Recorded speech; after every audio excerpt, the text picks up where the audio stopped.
Nouns in this. To me, they're like a separate story, but we can include them if it makes you happy. It's really good. But yeah, half the teams are from the Americas. So that begs the question, how many of them make top 3? You have half the teams that are left. I think all of them will. All of them. All of them. We're into the game now. Yes. All you what fine placement does Dota Falcons fans. get then, Lyrical? Do they get 4th? I think probably 5th. Okay. Yeah. I can respect that take. It's bold and statistically very improbable, but you know. I'm a bold and go statistically improbable kind of guy. Okay, what can I say? So we have our answer in mid now. I was curious to see it. I am indeed old, and he will just cut the waves in between. And now the wave that he managed to pull from the side of Beast Coast was a wave and a half. Right. So he's going to deny a full wave with this one, and now he's going to make sure this dies at the right time. I know I'm harping on this a lot, but it's honestly a really interesting detail. He's making sure now that he got the creep low so that when this wave connects on it, it will die at the right moment so that this happens. So all of this from Malrine was by design. It's very little details, but it ensures that the lane gets placed right here. Was by design by Malrine. Fire. Oh god, okay. I thought that they were going to go for a kill. It's under control. This guy knows what he's doing. Incendiary is scary. Yep. It'll start stacking up very quickly. Yeah, I'm happy to. Well, I'm not particularly happy to see Huskar. Okay, let's be honest. But if you do have to play Huskar, please pick this facet. Yes.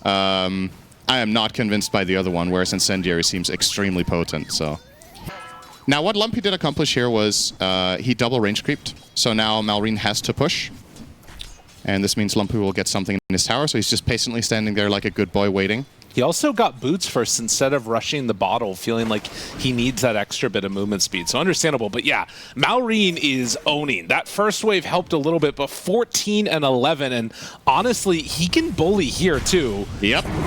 Maybe a chance that you get some kind of extra pressure onto him as the tower wears off. But no, he is still very, very strong. And oh, man. You know what's funny about this is I think Lumpy has played this well. Yeah. It's just, it's what can you do? You know, it's one of those what can you do moments. Nice. Oh, he tanks it. Okay, that one could have maybe been better. He almost, wow. Oh my god, he almost died there. Actually. All right, Malrine. One more spear would have done it. Now, Lumpy bought boots on the Void Spirit to try to keep distance against the Huskar and not get run down, but unfortunately that obviously means you have no regen. So no bottle, he has to walk back to base and return to mid. But he has boots. He does, so it's faster to run back to base. That's the real reason. Now, should he buy a salve? I actually don't know. Yeah, it's when he returns to mid, Malrine's going to be in his face immediately, and it's a little bit of a checkmate here. Like Void Spirit cannot jungle. There's other mid heroes. Like let's say it was Sand King, right? You get level 3 on Sand King, you just start pulling waves and you go jungle, right? But Void Spirit doesn't have that luxury, so I think Lumpy is effectively out of the game, unfortunately. So what's Beast Coast going to do to solve this problem? Who can you lean on? Well, Nature's Prophet is also beating down the Timber Saw, so he also is not having a great game on Whisper, which kind of leaves Luna. Oh wait, maybe rotation in here. They find a chance, El Misho, Scatter Blast, Blood Grenade, damage out. It's enough. Nice, all right. That's big first plays. Blood. Yeah, that's huge. It's... If Beast Coast, effectively there's like, I don't even know if there's any other option. Yeah. Now that I'm looking at it. Either you gank this Huskar mid and get your Void Spirit a game, or you're just screwed. Void Spirit can't do anything. You have no really good rotation potential in the side lanes, and this was the only hero that could kill mid. So really nicely done there by Beast Coast to get themselves on the board and give Lumpy a fighting chance. Hike? Make no mistake, he's still really far behind, but now he gets to pull a wave together with Amisho again. Malrine is going to connect these waves. I mean, this is actually so funny to watch. This game has come so far, or you could say it's come so... it's become ridiculous. Whatever you prefer, you know? I mean, it is one of the games. That's for sure. Dota is one of the games of all time. Yes. The mid players are barely laning against each other. I mean, Lumpy by design, though. And actually, Malrine is going to have this wave shoved out a little bit once he comes through. So this might actually be a couple of waves here for Lumpy if he plays his cards right. Or not. Is this normal, by the way? We've talked so much about mid. I was just looking at crit for a second. Is it normal for Rubik's to go 0-2-1? He skill telekinesis on level 4, but they were literally just spamming just went for that full-on spell amp and efficiency on just harassing Luna as much as possible, so rebuking, spearing, and fate bolting at every turn. I've never seen that before. And he went Arcane Supreme. I feel like mostly Rubik's will still get telekinesis, but in this particular, it's interesting because Mars and Rubik have very natural synergy with lift into spear. Right. So you would think he was going to go for the moment of opportunity with that, but Bringing just heroes mid. full on harass. As El Misho gets scouted by the Centaur, they're bringing more heroes. That is level 6 on Malrine, and that is dead El Misho. Now Amar trying to drag this wave back behind. It's a 3k gold lead. MOUZ can't get over to that side, and Lumpy is going to pull the creep wave all the way off of the tower in the mid. So still trying to draw them away. Lumpy's getting experience. He's able to find himself towards his level 6, but you can see obviously that Falcons are putting a high priority on trying to shut him down. They just have the luxury of doing whatever they want with their Ench. Yeah. Right? Now that you've given Nature's Prophet this good of a start, and as we talked about, El Misho has had to rotate mid twice, Skitter is in a very healthy position on the Nature's Prophet. He might get dove though. A chance for it. Oh, they're bringing Clock as well. So Scatter this will be a blast casualty, surely. And they chase him, pull him inside. Now snaking. Seeing if he can help out. Won't be able to. With Pike's Pike coming in through. also, it's going to be snaking going down. So Beast Coast. All right. Find a way to make it work, and already the shenanigans of the tree pulls are going to start happening. They need to get over and get their wisdom rune, because otherwise that tree's going to kill it. Yep. Another nice rotation here from Beast Coast, and it is the only way of getting out of this very problematic laning stage. So kudos to them on making a couple of successful moves. Now, it's still not looking great, but it's the makings of what could become a game for them. I know that's a very negative. That's my theory. That's like that's what I say. MOUZ on crit. And Getchum in the Cogs, nice dodges the sidestep. spear. Pike on top of him, Cogs push forward, and then Lumpy gets involved in the kill. Second Astral Step out, Dissimulate, good damage onto Amar. Things coming together here for Beast Coast. Yeah, they're playing this really, really well. There's a lot of teams, including in this tournament, that would just be crumbling under this pressure, but Beast Coast are making it work. Finding... The thing that's so impressive about this for me is that it's very specific solutions that they have to find, and they're finding them back-to-back. Like, these are just chained, really, really good moves and executions. You're bringing the correct heroes to the plays, you're bringing the right amount of numbers as well. Even the Pike rotation top felt meaningful on killing that Ench. So Pike is getting a game now on the Luna, of course. He's the one having the best one, but now Void Spirit is tied with Nature's Prophet. It's not, like, outrageously poor anymore. Yeah, you're 1,000 behind Huskar, but come on, like, what was the expected outcome here? Right. I think this is at least a birdie. This is the best that you could have hoped for by a pretty wide margin. And earlier, Malrine made the TP rotation to try and find a kill, missed on it, so cannot come up here to help. Nature's Prophet obviously doesn't want to fight, so they lose the Ench, and it's going to be a substantial amount of damage onto this tower. Oh, was that a Wrath of Nature that didn't hit El Misho? I think it was. Yeah. He just barely fogged there on the Snapfire. That could have been a kill for Skitter. 6-1 against the Huskar. That's the really good news here for the side of Beast Coast is Huskar lineups, we talked about it, timing-wise and when they're supposed to peak. I honestly think they're through... There's like 2 difficult parts of this game, and they've got through the first one. The next one will be Huskar getting an Aegis and an Armlet and starting to really put some pressure. But now that you've effectively enabled all 3 of your cores to have a somewhat all-right game, I think Beast Coast have done a really nice job. Pike here. Arena misses on that hook shot. Obviously not able to see inside of it, and MOUZ now caught on the other angle with the Malrine Huskar. Lumpy goes for the Astral Step, jump away, does have 3 points up and Dissimulate. Will try and escape. Double jump coming from Crit.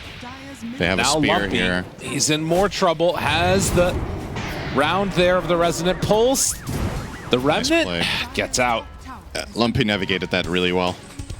But still, nice move from Falcons. They get 2 kills, they get the tower at no expense. And in the meantime, Skitter didn't even need to get involved on the Prophet, so he's also finding farm. You'd think some of these early movements, to be successful, you would bring this Nature's Prophet, but not required there. And that just means a little bit more in their pockets here, with Nature's Prophet almost having the Maelstrom. see if Skitter wants to go Mjolnir or the Gleipnir in this game. We've seen a couple of heroes by Gleipnir in this tournament, and just as many Mjolnirs, I want to say. Depends what they're really going for. I think Mjolnir is more of a hyper carry item in this game for the Nature's Prophet, whereas the Gleipnir could offer some interesting opportunities to set up for arenas, set up for Huskars to get in and reach targets. And looking at their lineup, that might be what he's thinking, that he wants to go that route, specifically because that would peak when they want to win the game. Right. So we'll see what ultimately the choice is. No quick buy just yet. Curious what he ends up opting for. Hook shot from MOUZ, very nice. Finds Amar, pulls him in, and they'll even drop the kisses just to ensure that they bring down Amar. He is only level 6. Yeah. Timber is 8.5. I mean, he's had a lot of people in his lane battling with him. Yep. Still, he only has 2 deaths on the Mars, and Rubik is out-leveling him, so I guess just a couple of bad timing deaths where he's lost a lot of creeps. Otherwise, I can't see why Amar would only be level 6 here. As Whisper will claim the top tower. Might come at a price, though. Moves in, steals Chakram, and that is a really nice steal for Rubik. And actually one of the abilities where Frugal Filch feels pretty nice. It's very good on this one. I mean, even then, Rubik doesn't generally... Oh, he got greedy. He got greedy on Lumpy and is going to pay the price. Wanted to go in for the last hit on the tower, and now it's just denied. So a nice play there by Falcons to bait in that Void Spirit. And in turn, are they going to lose their own? Looks like no. MOUZ will be a bit of a wall here, and Malrine uninterested. Wants to finish his BKB.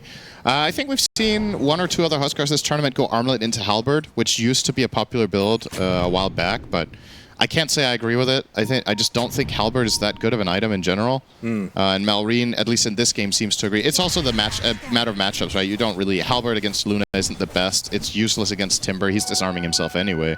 Because the Void Spirit, not the greatest either. So probably just feels like, all right, I'm just going to go BKB, and I'm going to be able to jump in confidently against these insane amounts of magic damage that Beast Coast have, and hopefully outlast it.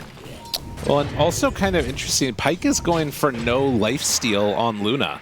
Just straight Dragon Lance and then into a Manta. Yep.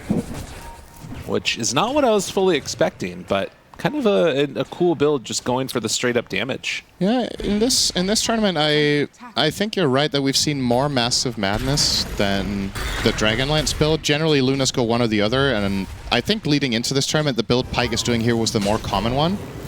But the Mom build has gained some popularity. That is a fat impetus, but not enough. Obviously, it is capped.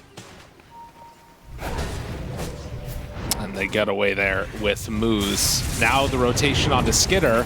This one super dead. With nice. The kisses again sets up to kill off that Nature's Prophet. And Skitter's quick buy does say Mjolnir. Okay. So he is going... There is something to be said about Mjolnir as well, specifically for putting it on the Huskar. Can be insane damage in the fight. So maybe that's also part of the consideration here, not just the farming speed and the overall DPS when you have it for fighting.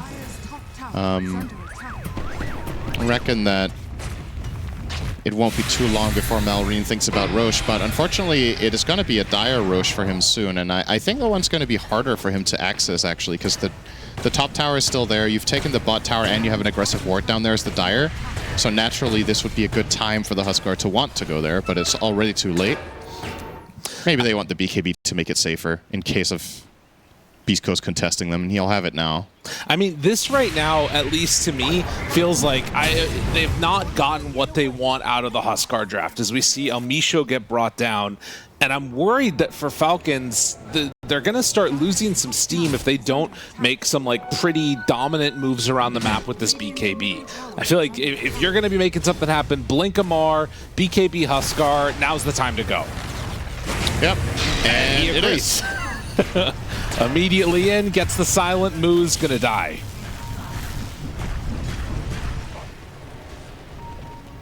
Wonder if they want to try to push out top Arena? and look for the... Okay, is he just soloing Pyke? He's trying to, and with Skitter moving in, they managed to get the finish off. Yeah, nice last hit with Sprout. A real classic there from Skitter. Does less damage than one attack. And back to farming. Lumpy, able to dodge away from that one before any silence comes out. Now going to TP away. But yeah, you asked about aggression from Falcons, and you've got it. They killed the Luna, they killed the Clockwork, they're now pushing out top. I assume the Roche is the next play. They have the okay, so they have the Mjolnir and the BKB and the Mars Dagger all within 1 minute of each other. So this just feels like such a natural time to really turn it up.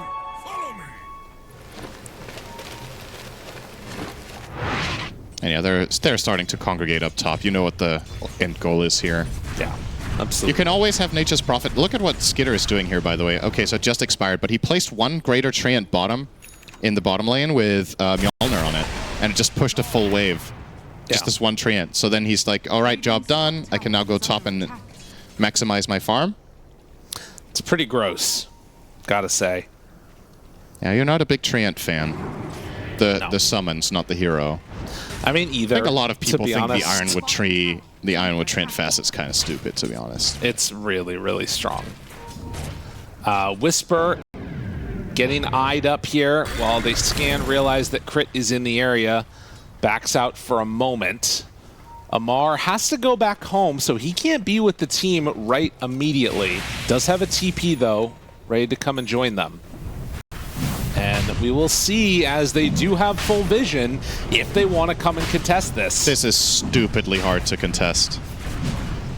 Malrine with the BKB, Falcons being fully set up, you're assuming they have vision. You see, Mars isn't even there. Like, they're not even concerned that they're coming. Actually, wait a second, maybe they are.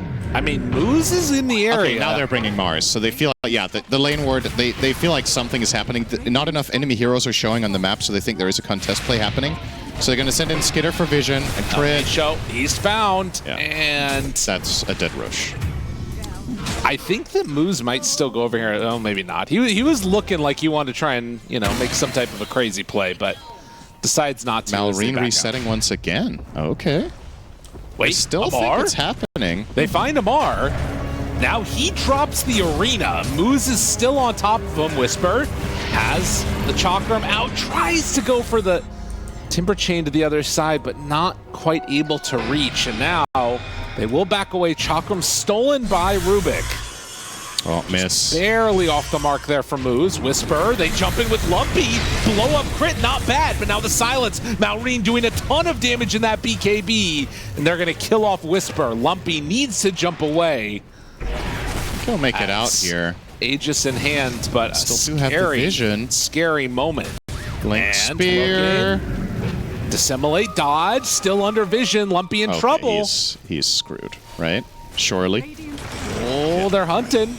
They're hunting. He hooks back the other way. They can't see him. Wow, I can't believe Prophet didn't have vision between those two trees. Oh, where's your Curse the Old Growth now? Wow, that is clutch. He doesn't have a TP, though. Oh, so, like, man. Okay, this is actually super awkward now for Lumpy. He saw the scan turn green after He's it was still red. not safe. Okay, he might just gate out. Yeah. Or he goes back for a kill, like a crazy person. Yeah, if he goes back, that's the problem. If he starts going back here, he might just meet Malrine and get into trouble. Malrine's on a ward. Are they trying to set up for this? This is Or is so he bizarre. just trying to go past him? He's just going to kill a wave right in front of him. Lumpy has already used Simulate. Oh, the tornado pulls him back in. Now trying to jump away. MOUZ being a bodyguard. Yeah. Simulate backs out. Skitter shows up. MOUZ in trouble. And that will finally stop the action now. Well, he'll live, but now instead he wasted a ton of time and got his Clockwork killed. Fair. So I think all in all, probably a net loss there. Pike finds Snaking. Cookie forward. It's not enough damage, but with kisses it is.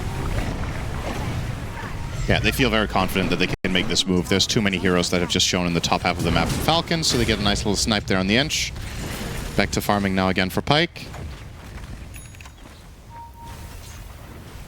What a weird series of events we've seen here. And in the meantime, Luna's still farming. She's keeping up with the other two. But feels like the power of this Huskar is going to start hitting critical mass pretty soon here.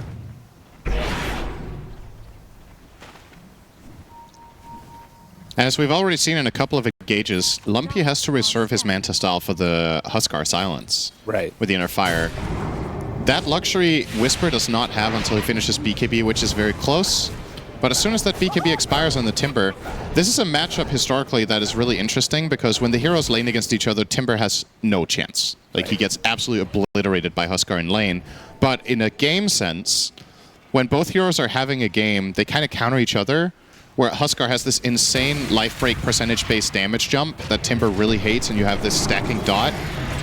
And you have the silence, but in turn, Timber has massive pure damage that Huskar is, is kind of the bane of that hero. Right. So there's so much that comes down to clutchness between this interaction of heroes and who gets the right jump and who's faster at using BKB correctly, etc.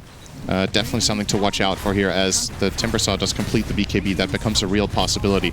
Until now, Malrine hasn't had to worry about him too much. If Whisper jumps on him, he would just use Inner Fire and just kill him. Yeah. But things have changed now. It does definitely start to change a lot once that BKB comes out for the Timber, which is getting close to. Also aiming for a BKB on Void Spirit into a Deso. That physical damage can start to make a difference, but Amar, he is going to find this Timber. Does he want to pop the BKB? MOUZ jumps in, pops Cogs, runs away, TP's out, crit, nothing to lift that with right now. They get out. Here just a second too late, but that's first BKB used in a way probably didn't want to for Whisper.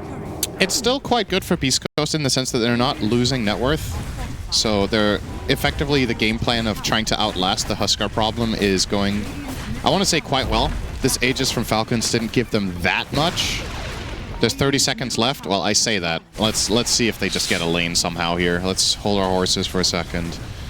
Blink Dagger done on Rubik. Ironwood Treants. It's a lot of damage. It's two of them. Look at how quickly this falls when you have this double Treant here, and no glyph means defend, guys. Hello? They're not doing it. It's not happening. MOUZ jumps right on in there. Whisper in trouble. Whisper going down and dead.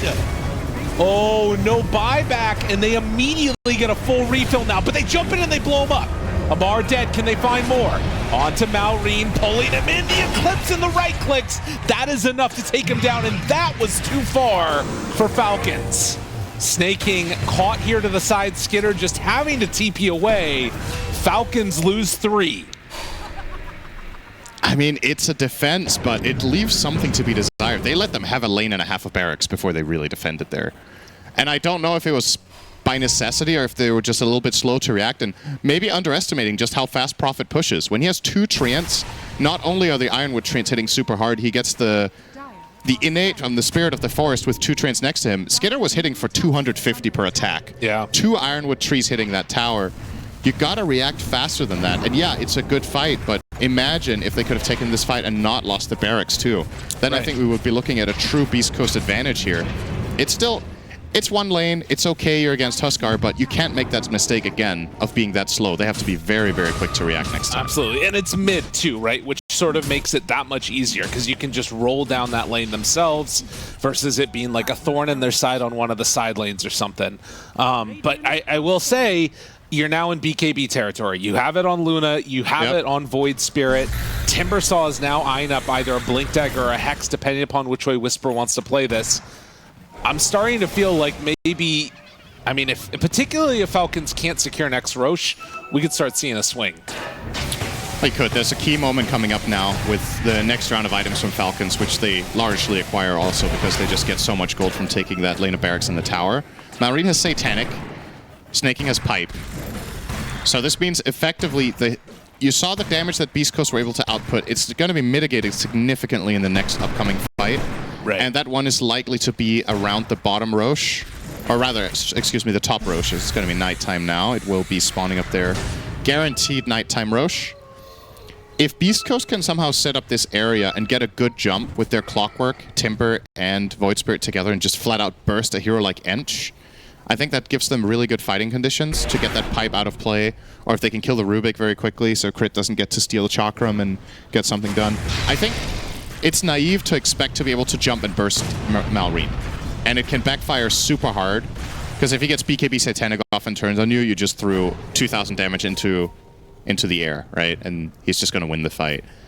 So there is definitely pressure on Beast Coast here to do the right things, but very much within the realm of possibility that they could still win this game. Jump out by Lumpy. 3 heroes on the bottom side of the map for Falcons, as Amar is going to reconnect with them. In the meantime, El Misho tries to stick around and get some good damage onto this tier 2 tower. They see a TP coming in, and actually see it get canceled. And with the Treant in. Will he see MOUZ? No. But he might see someone else. Misho Glimmer, Timber running. He has the Whisper, Yule. gets the blink out. And now the hook shot, the counter initiation. Amar held for a moment. The Yules is down. Good arena connecting onto 2. They also steal the chop from Whisper. BKB walks out, wants to get away, and he will. But only for a moment. Has to pop the flower to try and stay alive, and that BKB wearing off. It's good damage. The lift back onto Pike, in trouble. Needs to get out of here. Does have TP, but I don't think you can TP out now. Lumpy did find a backline hit and great scatter blast. That's enough to slow them down, and I think that gets the Luna out okay. It's a 2-for-1 trade. Yeah, this is going to cost them Roche, though. If Falcons even go and check it, it's a completely free one. No Clockwork Rocket, no Timber Saw. They will have no idea, and they'll have no way of contesting it. But it was by the looks of it, Falcons aren't checking it right now, so perhaps Beast Coast will still get a round 2 here and a chance to contest it. Lumpy. What was that damage? Versus Malrine. I wonder how many times Malrine will jump into and assimilate this game before he gets bored. Yeah. I mean, you got to go for it, right? I mean, it's just never going to work, is it? Probably not. Another tower going to be taken. And Beast Coast continuing to cut these waves. Yeah, very that's annoying. dangerous against Prophet, though. Has a Glimmer, has a Solar. Trying to take a flower. Hiding, and TP's out. Yep. That's the difference between having Mjolnir and Gleipnir. These kind of situations, you can actually get out. Hookshot onto Amar. His BKB. Onto him. Looking for more Yule Scepter lift up. Snake in the meantime gets out. So Roche being pinked by Skitter, he knows it's up. He'll also steal the enemy Wisdom Rune, so that's a double for Falcons here, minute 28. Whisper, farming the enemy Ancients. Oh, this could go badly. He's going to have to BKB very shortly here. Timber Chain, TP out. He might die anyway. Oh, boy. That one hurts. Yeah, it does, and it begs the question, did you really have to go and farm the enemy Ancients there? Is that worth the risk? The risk-reward, what if they have vision there? You don't have any teammates around to protect you. It's a costly death.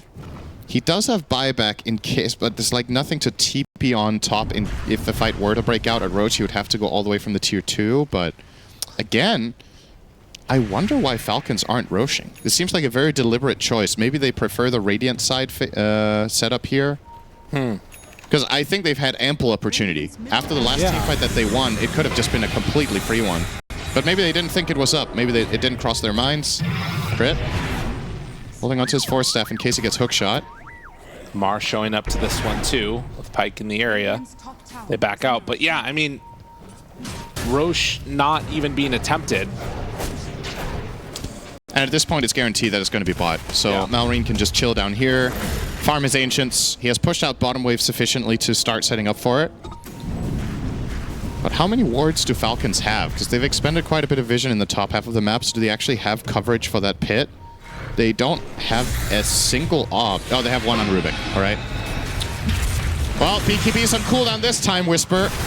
Cookie. Not able to get out.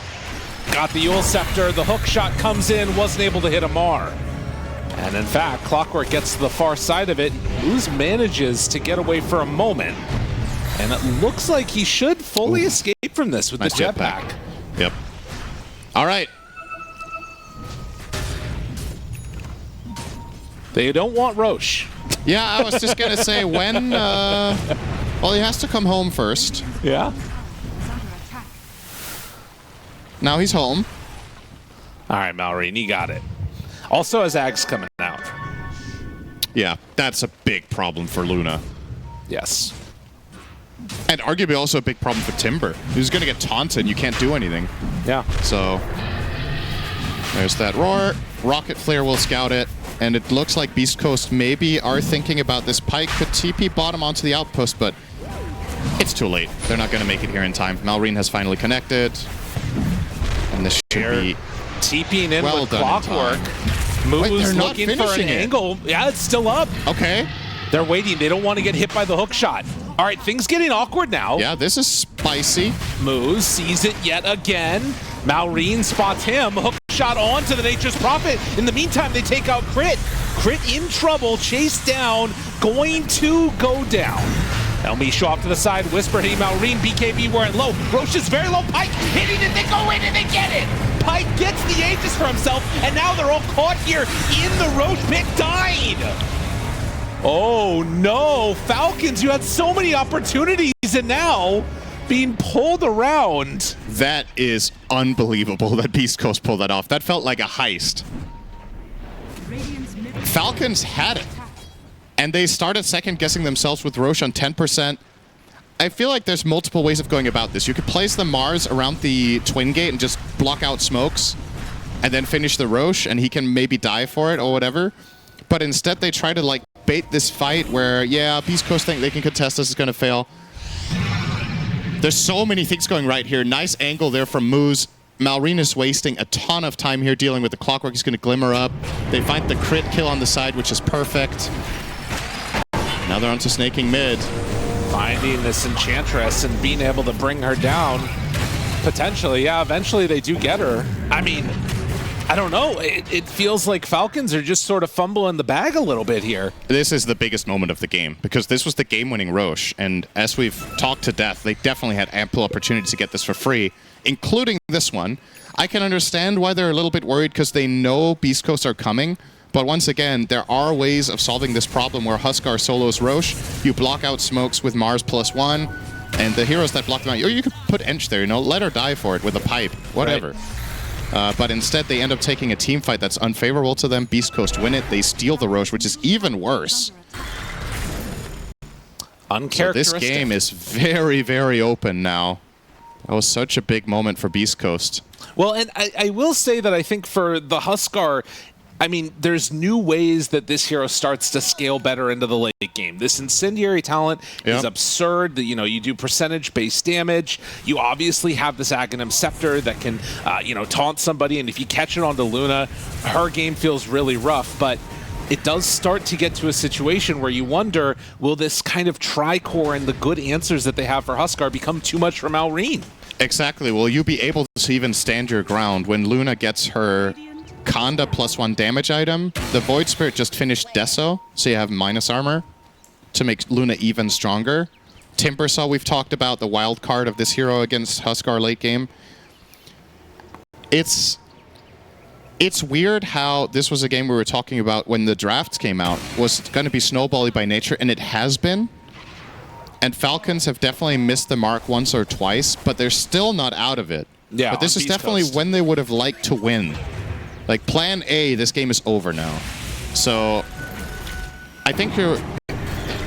Dare I say it? Are we looking at Nature's Prophet 25 as a potential tiebreaker here? This also right here, Lumpy, has a shield rune and an amplified damage bottle. He's very, very tanky. And now the amp damage. Can he chase any of these heroes down? Does he want to?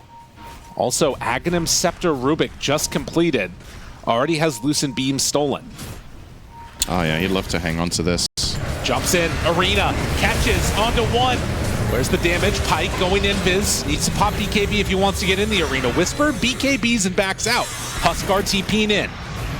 They're able to retreat for a moment. MOUZ backs away. Still not enough damage onto the Timbersaw. Nobody's dead here. Amar throws out the spear, but the jetpack in the walkaway. Amar has a gem. Okay, yeah, MOUZ just taking him on a walk. Okay. Nice last hit with Sprout Skitter. I'm starting to see a pattern here. Yeah. So, bizarre fight. Yeah, they don't lose their Aegis though. So, they have that for another minute. The problem is when this Aegis expires is just when Clockwork respawns and Timber has BKB again. So realistically speaking, Pyke doesn't get to use it. So do you think with this Aegis down now, do Falcons wait for the next one? Or do you think that they want to try and just push high ground with how strong they are at this point? I don't think they're going to brute force. I think it's a recipe for disaster to just go high ground without Aegis here. Okay. So I think they want to play the map. They want to take advantage of Nature's Prophet's ability to push waves and the fact that you naturally have mid-wave pushing in the whole time with the Rex down. And look for moments of opportunity. You have really good catch heroes. Mars with Blink Yules. You have Rubik with the Blink plus Force Staff, so he can initiate and disengage at the same time. And Huskar can initiate for himself because he has Ags. The only hero he can't really jump is the Void Spirit. So I'd like to imagine right now, by the way, that this is Skitter plugging in his like rat hotkeys. You know, he's like, all right, I'm done fighting. I'm pushing laves. That's all I'm doing. Changing them over. Hotkey on Nature's Prophet. You know what that you used to be able to do? I think you still can. You can hotkey specific areas of the map if you want to. Yeah, like put camera here. Yeah. Yeah, I remember Arteezy kind of pioneered that in Pro Dota, using it to check runes, I think, when he was playing mid. At least that comes to mind. He might have been not been the first one to do it. I just remember him specifically watching like some player perspective, and you could just quickly see him check rune top, check rune bottom. Are you sure you can still do that? I don't think I've seen player perspectives do that for a long time, but maybe you still can. I don't know. I'm almost positive that you can. And I'm just going to say it very confidently. That's how the world works nowadays. Yeah. You just got to be confident and you can say anything. I got here. 5,000 gold leave, 18 to 21. Yeah, this game's over. Okay. Just say it with confidence. It's over. Yeah. It's a rough They've won. one. I'm not going to say who they is, GG. but obviously, you know, you know who they are. Yeah. So what big stuff do we have coming up? So Hex completed on the Timbersaw could be huge. Luna is closing in on Silver. And Snap is going to go Wind Waker as a way of solving the Huskar taunt problem. Oh, interesting. On the side of Falcons, nothing big is nearby. AC on Huskar is, I guess, semi-close, about 2k away. That seems to be it. And I guess the Pyke on Edge. Right. Which I suppose we shouldn't underestimate that, because he now has the Force Staff, but he hasn't had that until now, so this gives them a disengage potential against the Clockwork, against the Void Spirit jumps. Getting out of Chakram's also always nice. Going to shove out this tier 2 tower and try and take it down. Reestablish a little bit of equilibrium as far as the towers that have been taken. Could also go for this Tormentor if they want. Yep. It looks like that's going to be the call. So a nice little win for East Coast here, as Wisberg has the Flamethrower now. Okay. And yeah, they're going to TP one back also to deal with the split push coming in. Yeah, Full this is going to be a problem the whole time, right? Yeah. So, Treants, Inch Creeps, plus a dead wave mid, or a dead lane of barracks, means that every moment of opportunity Beast Coast has, they need to be quite crisp about their movements.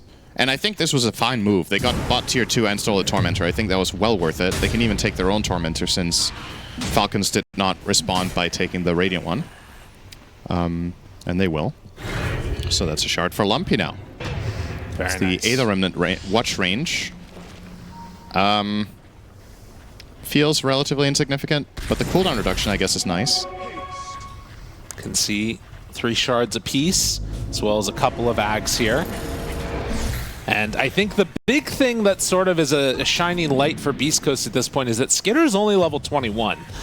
So they still have a little while until the real pain starts coming in. They're also going 2 ACs. Oh. I don't know about that. Okay, he switched. Skitter bought the plate mail, and then Maroon was like, "What are you doing, man? Yeah. I have AC." And Skitter's like, I just wanted a plate mail, bro." Well, they're not going to be playing next to each other. He's gone. I was thinking, all right, when you realize this and you have the plate mail, is there any world you buy Shivas on Prophet? I just don't think it's worth it. He's just going to have a plate mail and it's whatever. Going Satanic next. Roshan may respawn in 15 seconds. What's your guess on the timer? This is a bit tricky one, because depending on the timer, this could be bought. I'm going to say 10 seconds. Very fast one, it's top. I'm going to say 2 minutes and 15. 50. 15. 15. Oh, that was close. Ooh, that was really close. That was close. A good one. Should have bet something. It's going to be bottom. All right, you owe me a winner's interview. Okay. You didn't win, though. You didn't get the bet. It wasn't 2 minutes 15. That's not how this works. You saw how Slack said it to AUI. Oh, you just my need bad. to say it with confidence, and they're right. like, all right, I guess so. Smoke on smoke. Timber. Yep. First point of contact, maybe. Oh, the ward. They got him immediately. And they got the taunt before taunt BKB. too, but the BKB, no. Yeah, Will not matter. Pike, though, tries to go in. Silver Edge broken. Trying to take this fight now with Whisper dead is very strange. And, I mean, the thing is, they don't know about Roche. They are going to dodge a bullet here because it's such a long spawn. Yeah. But as you said, they don't know, so how are Beast Coast going to approach this? Are they just going to back off and hope? Well, they clockwork flare. Seems like it. Yeah, that's true. They can keep flaring it, but they're conceding the area. Yeah. So if Falcons just flat out planted 5 heroes in there and it spawned right now, they would just get it. Because the Radiant heroes are too far out, I think. I mean, maybe if they all TP on Outpost together. Spicy situation. I mean, they're still checking it, and it's not up. I think that now they're realizing they can come and contest this. They also are going to take the tier 2 tower mid while this is happening. So this Roche respawn timer works out amazingly for Beast Coast here. Yeah, making the most of it. We'll see if they do decide to actually come back and fight this or not. Still 30 seconds. Malrine is pissed.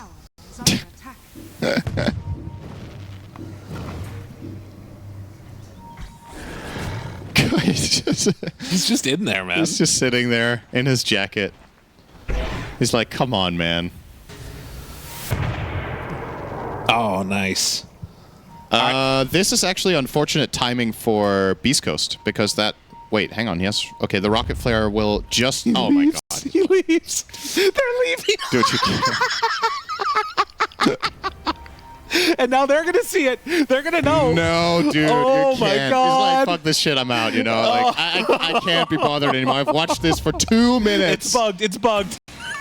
Oh, man. A Beast Coast now are going to approach in smoke on smoke situation. Lumpy as Ags. Scary. Sending in Treant, sending in Hero. On top of a ward, Beast Coast have better position now. Oh, and scouting, they spot snaking. El Micho backs away.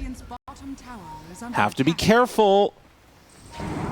They broke on smoke. They know it's up here. They have such good vision. They see the Enchantress, do not want to go for her. Amar waiting. Him just starting to farm here is just comedic to me. Jump in, jump in, jump in. Immediately onto him. Pike off to the side. They jump onto the clockwork, and now stepping forward, they have the Mortimer's Kisses down. This is BKB used for Malrine. Stolen. Resonant Pulse. Malrine tries to back out. They're going under their vision. Now catching. Has it broken and the damage is out. He's gone. Malrine didn't stand a chance, and now they're on to Skinner. How unlucky can you get as Falcons? And on the side of Beast Coast, they are just happy as some clams, unless Pike goes down. Oh my God, Snaking is killing them all. What a monster. This Enchantress is level 23. Okay. I mean, buy back into getting Roche, at least for Beast Coast. Crit did so much damage. Look at that recap. What He did more damage than the Nature's Prophet carry, who just BKB'd and went to town. 3 Chakrams, 3 Fate Bolts, and the Resonant Pulse, and they were pretty stacked. Yeah. So Crit really saving that situation for Falcons. I mean, the outcome ultimately here isn't that great, but, you know, that was a Pike buyback. So now you have this avenue of opportunity where, yeah, he's definitely taking the Aegis, but if you can somehow kill him twice, they'll not be able to rejoin the fight. This is like, okay, what a replay this is going to be. So as you pointed out, I feel like Malrine probably making a mistake here, popping the BKB that early, but Huskar is always going to be a challenging hero to play perfectly in situations like this late game. They kill him off. Keep an eye out on Rubik here. Chakram, Fate Bolt. He's going to get pulled in. Chakram again. He's going to disengage at first. This Chakram is doing insane amounts of damage. Gets the Resonant Pulse out, another Fade Bolt. I mean, eventually he dies, but the supports of Falcons saving the game. Yeah. If that's a clean team wipe for Beast Coast and they just get an uncontested Roche after, the gold is going to be in their favor. Him and Snake King did the most on that team, which is, I mean, the fact that they were able to get anything done in that fight at all, huge win. But you can see... Snake King's level 24 with Moonshard. Yes. If he can get the next Wisdom Rune, it's 3.5 minutes away, I suppose, but he could almost crack level 25 with that. So, is there any world that you take the Nature's Attendants Wisps? Yes. You think so? Not this one, though. Okay. Not this. There is one. Not Earth. Got it. Nah, man, he's an artillery. That's fair. He's the 4th core in this game now. Well, the 5th, because clearly Crit is also a core, so... God, he hits really hard. This Falcons team is hard to crack. You know, you feel like Beast Coast are doing all the right things in these fights, and it's still close. Well, and yeah, and Falcons, like we've talked about, they're not playing absolutely perfectly either. You know, there's still a couple of flubs here and there, as happens to any team. And Beast Coast, they do have Aegis now. They are going to place down the banner. Jeez. That's quite far out. That doesn't cover the creeps. No. All right, guys. Remember when Banner came out and everybody... I feel like you've had enough time to learn this. It's just not... Okay, here's the thing. Beast Coast always win their games in 15 minutes, so they've never had a banner. It's just outside of catapult range, too. Oh, wait, no, it's on that one catapult. Okay, this was why. The catapult. Spear back onto MOUZ. Dead. Hold on a second now. Broken jumps in. Silence with the Yule Scepter is there. Lumpy BKB backs out. Yule Scepter. Lift up. Onto Pike. Has a Force Staff. Not using it. Oh the root. And now Luna cannot die. Although Malrine, they're onto him. Timber pops it. Refresh tries to get out. No. Will not happen. Pike has to get out too. This was a buyback from him. Has to TP away. And how quickly the turntables, as they are going to lose another one. All right, that's like the ultimate carry moment right there. He went and killed one Mud Golem before TPing out. Yeah. He felt very safe. It's just funny, you know. And now I must min-max everything I do. Yeah. I mean, it was a dangerous push for Beast Coast. They got caught off guard, and they got punished dearly. Nice. Now, they do survive on the Luna. If Pike dies there, it's just done. But this is still going to be challenging. You have 2 dead heroes for a minute. Falcons definitely want to get those buybacks out. Ench is now 25. So Impetus is doing 26.5% of distance traveled, and he's firing like 2 shots a second with the Moonshard. Luna, 6,000 gold in the bank. Is it that time for the Rapier? Oh no, instead buys out for the full Satanic. It's coming on back to base. All right, good banner placement from Falcons. They learned from Beast Coast Satanic, how not to place it. It's coming out to her. Yep, that's the second lane. She has the Satanic, but that was a big moment. Yeah. Beast Coast, it felt like they maybe were coming back into it, but Falcons sent them straight back down with that defense. They barely even took damage on their tower. I feel like that's a key difference in this game that we've seen between the 2 teams when it comes to defending. Falcons were super ready and were not willing to give up any real estate in their base, whereas the first defense for Beast Coast, they kind of just sacrificed a lane. So it seems like Falcons are a little bit more premeditated in their next play. They just know what's coming already before it does, and they know what they want to do.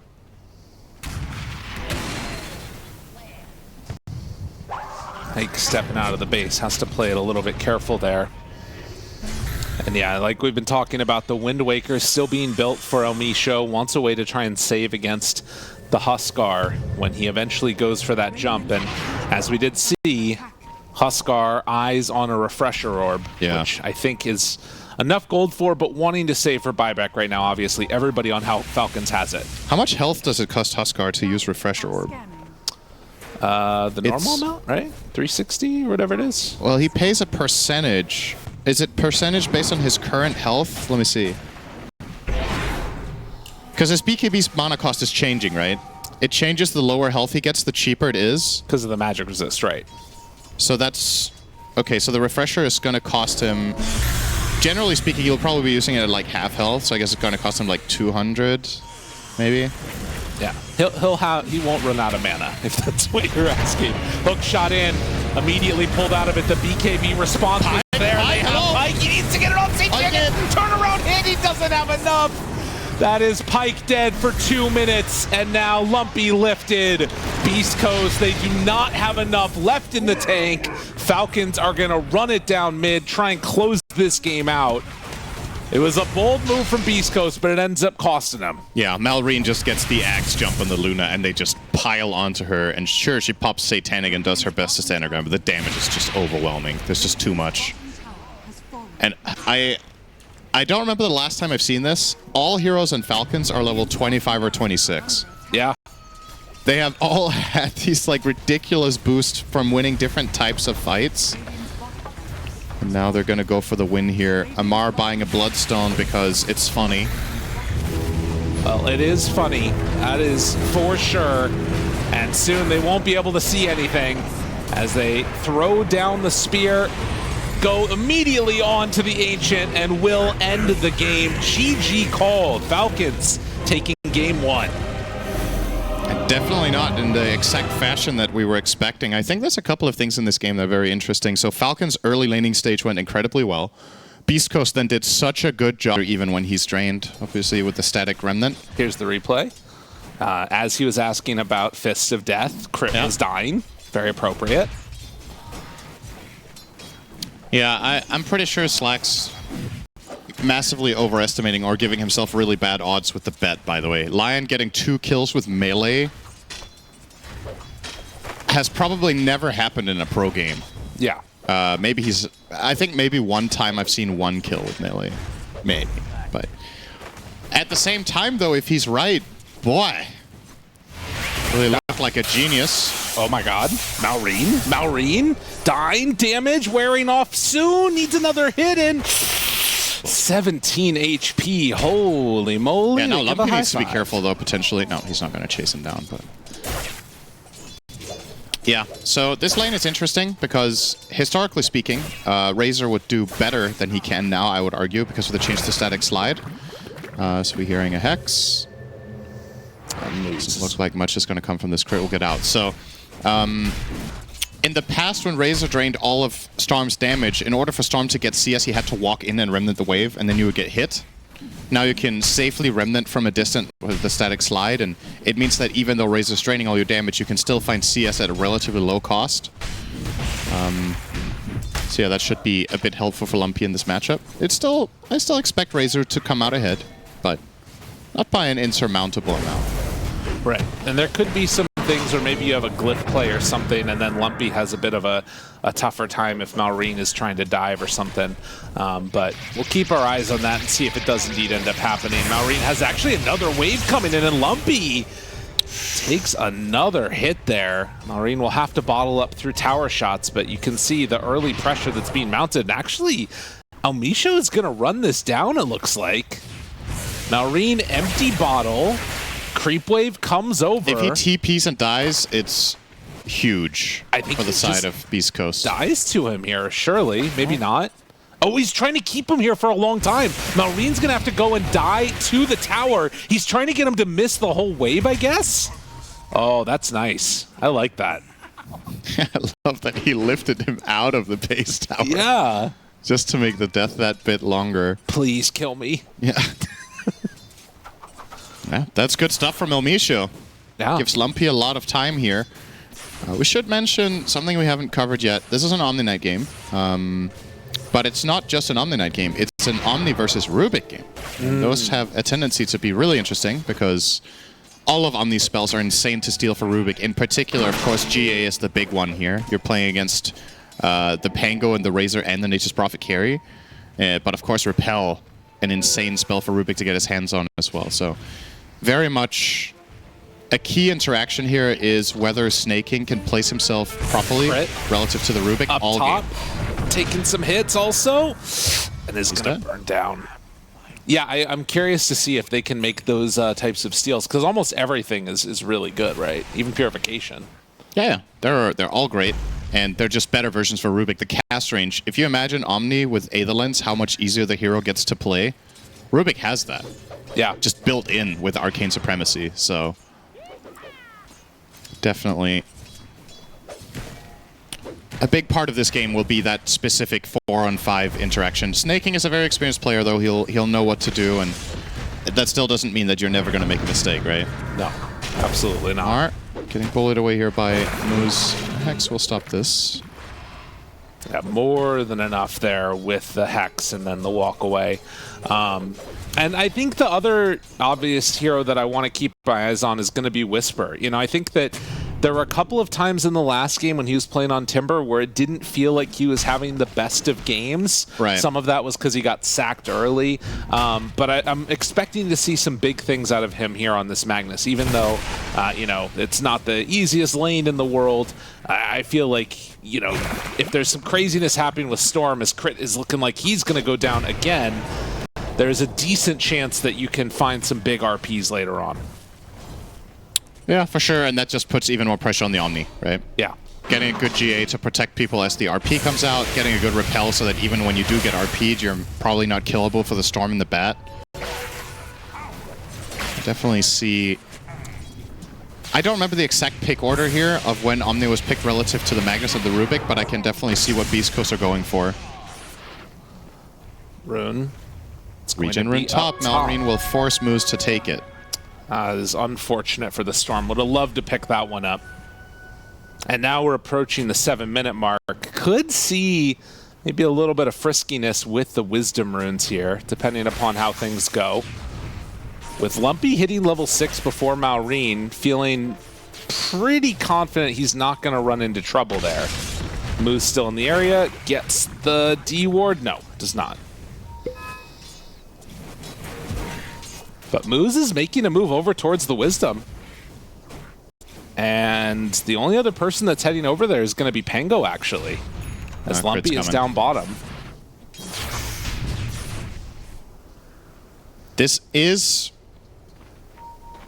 It is possible for Bat to do this, but it's really hard. Yeah. And, I mean, in reality, it actually depends on the line messing up, so he's not even going to try. You can for one exchange. Public service announcement for everybody out there. You can still pick up runes while you're hexed. Yes.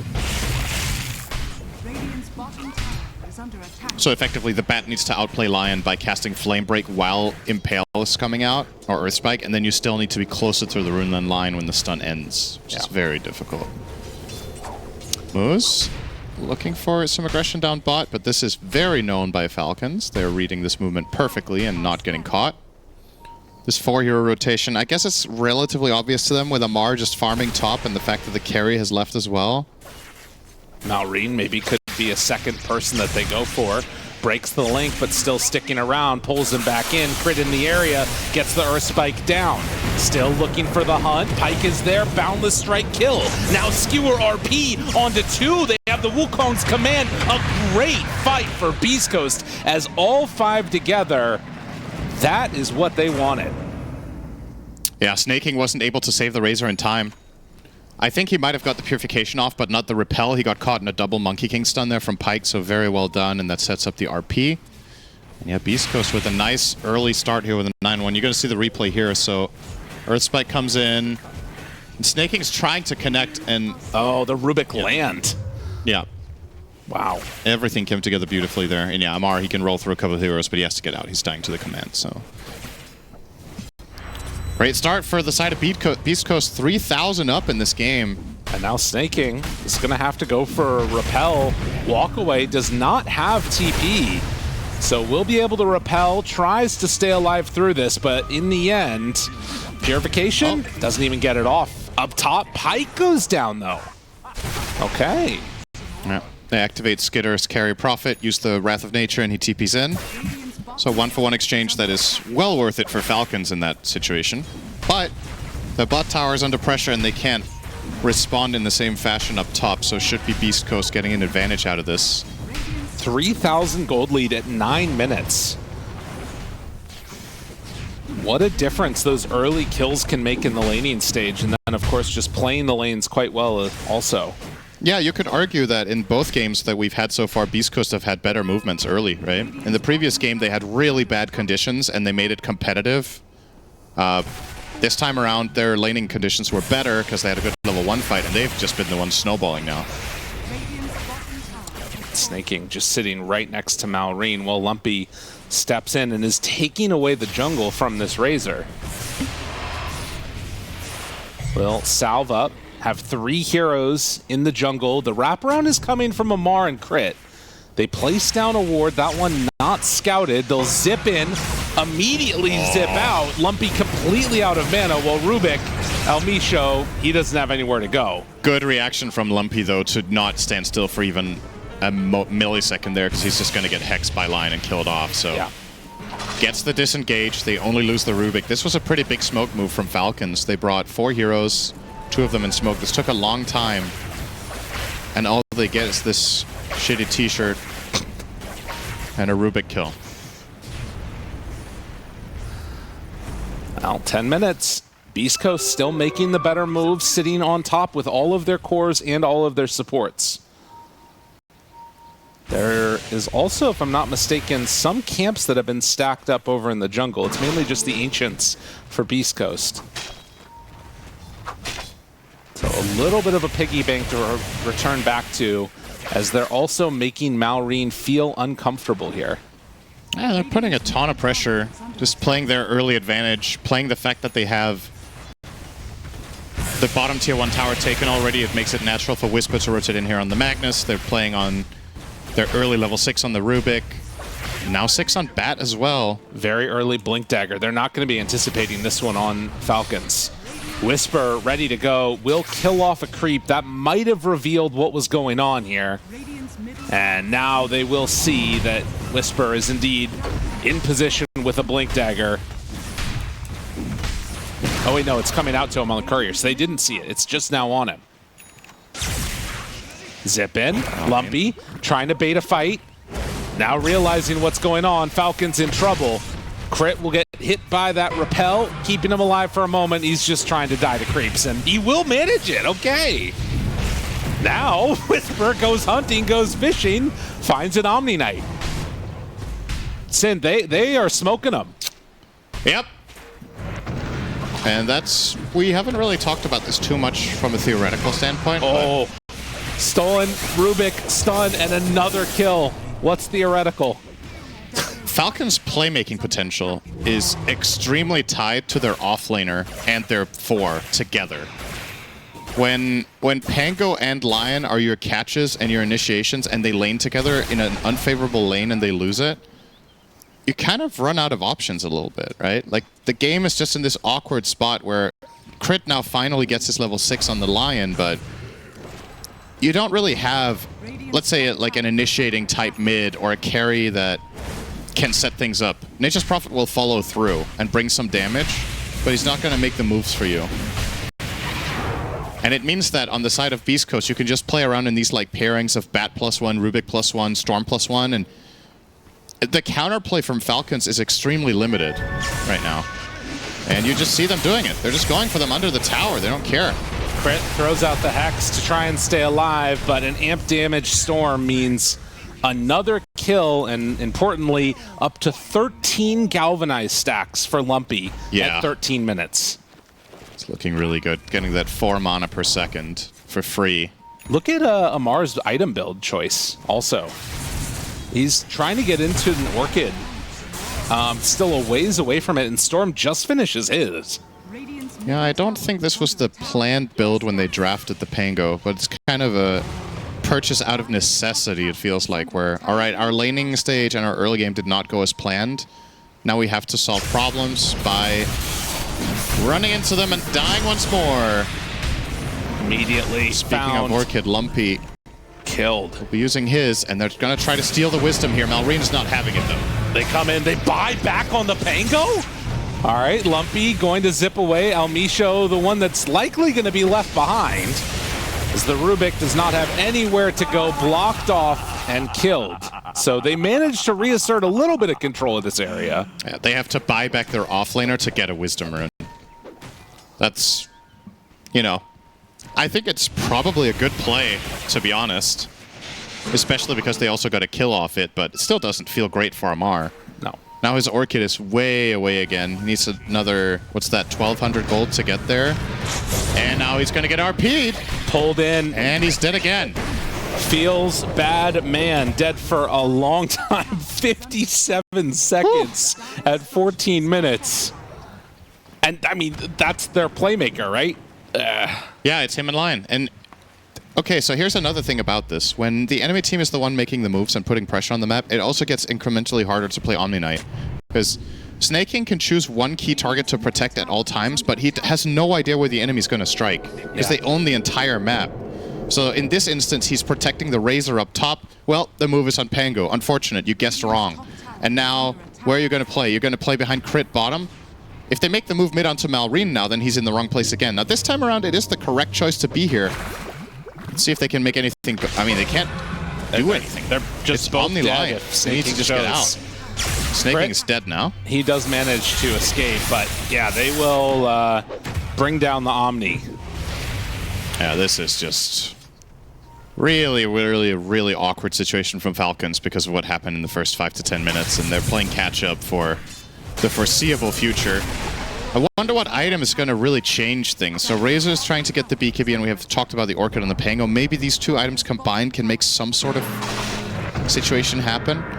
I also wonder if you see Skitter again is queuing up the Mjolnir just like last game. I wonder if this one is a Gleipnir game.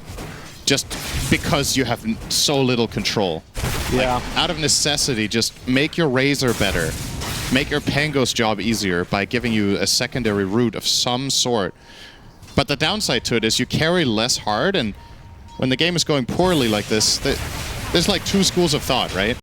It's we're going to fight our way back by itemizing fighting items, and the other one is we're going to outplay them, and then by having carry items, I'm going to overtake them again. Yeah. And he is opting, he is committed now to the Mjolnir, as Snake King will experience the joys of Orchid once more. Well, it is safe to say then that they will not be going for the outfighting option, and this game becomes a bit of a cat and mouse game now. Yep. You know what hero loves that? Monkey King. And Batrider. And Batrider. Find Skitter, and Pike immediately there to blow up that Nature's Prophet. 21 galvanized stacks. It's a problem. Yep. Sure is. This is the freest Storm game I've seen in a while, and it's against a Lion. Yep. How'd that happen? I don't know. Fortunately, if things go wrong here, we will have a third coach interview with AUI, and then I'm sure Slacks will ask him all sorts of wonderful questions about this game. Yeah, but as things look right now, that is, I'm not going to say it's inevitable, but it is looking overwhelmingly likely. This is unlike any lead Falcons had in the last game with their Huskar lineup. And Amar's Beast Coast are so far ahead. Oh, the illusion of the storm revealing where they're at. And now the Zip finding Crit needs to break the TP. Not going to happen. Close call. Wow. But yeah, you can see the mindset of Crit there. He's just... They're just trying to do whatever they can to create chaos and make space to find farm. Right. They understand that the way to play this game, if they're not going to fight, will be moving around the map. You're going to bleed out heroes here and there. You will get caught because this enemy lineup's so good at it. The goal is to get caught with the lowest value heroes possible so that you can get your main items. So there's something flying out here. Wait, did Amar's courier die? No, he just gave up on the Orchid. He went dagger. Yeah, so he has the completed dagger, one of the most bizarre inventories I've seen in a while, but it could set up for a kill here onto Lumpy. This needs to work. Immediately jumps in, gets the first connection. Is it going to be enough, though? Hex for the moment and dead. That is a good kill. They do manage to steal roll. But nonetheless, taking down Storm is important. Yeah. Step number one of many to recover this game for the side of Falcons. And you can see Amar's given up on the Orchid. He's not even going to buy it. Yeah. He's going to play with a nice Oblivion staff all game.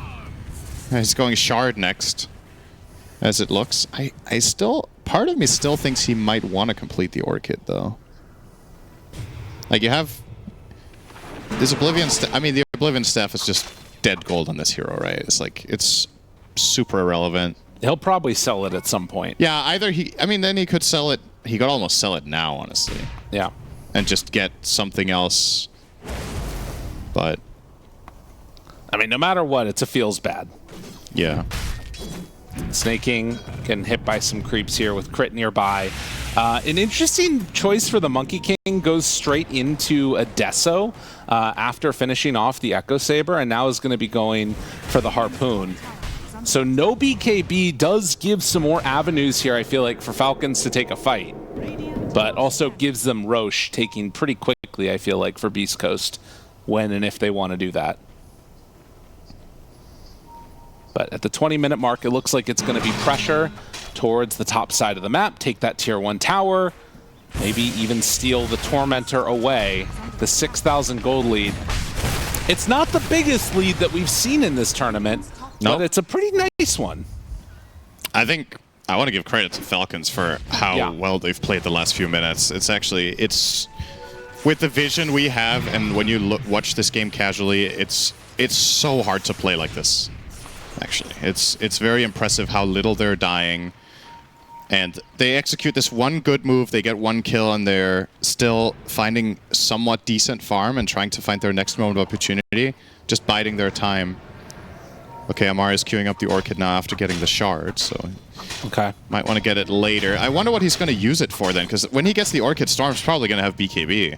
So maybe he wants to silence the mag or the bat.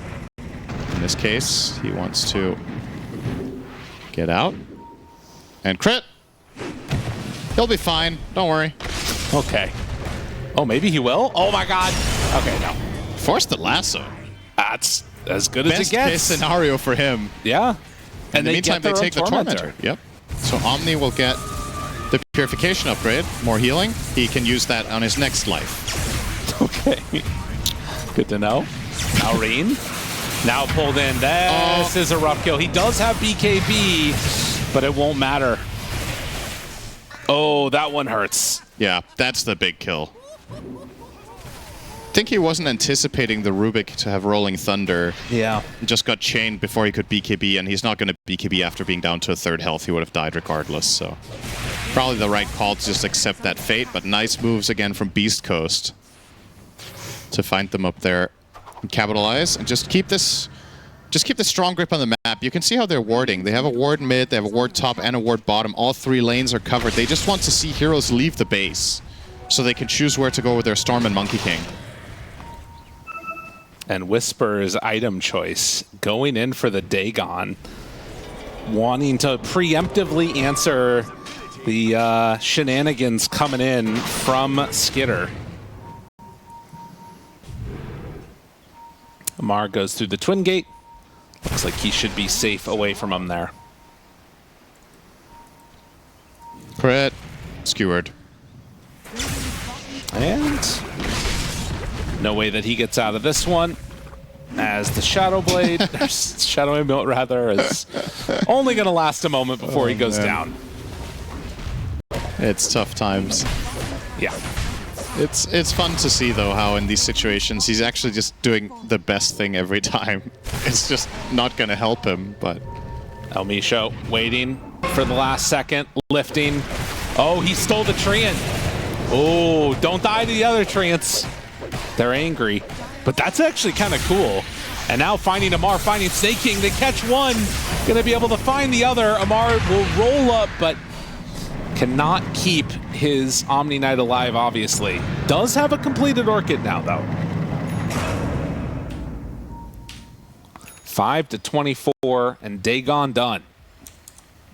Already preparing for the greater Treants. Yeah. Why does he have a Dagon? It's for the greater Treants. Or he just wants to blow people up. Really, though? Yeah, it's annoying. Minute 20? Is he going to buy this to solve the profit? I mean, what else do you need on Whisper? I thought you were going to say, what else do you need the Dagon for? And I was like, yeah, that's my question. I guess there's a lot of good items that he could still get, like BKB. Yes. Auras, you know? If you want to finish the game, you could get a pipe. I don't know. Get a dig. See how this works out. I mean, it's cool.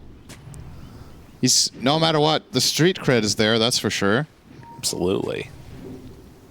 He did have Ags queued up for a little bit. As we're seeing Amar still just flummoxed in his little animation there. They will roll through. Dagon used. Power Rangers coming out. Waiting for somebody to show in this lane. Now there are a lot of heroes behind. Pike jumped into them. There are a lot of heroes behind him. They're going to go in, try and blow up the one. The Monkey King in trouble, dead. But can the rest of them get out? Can the rest of them win this fight, maybe? They have the RP, but it's already another hero dead. Lumpy now out of mana. He is going to be forced to BKB TP, but it doesn't happen in time. Falcons, how do you get that fight?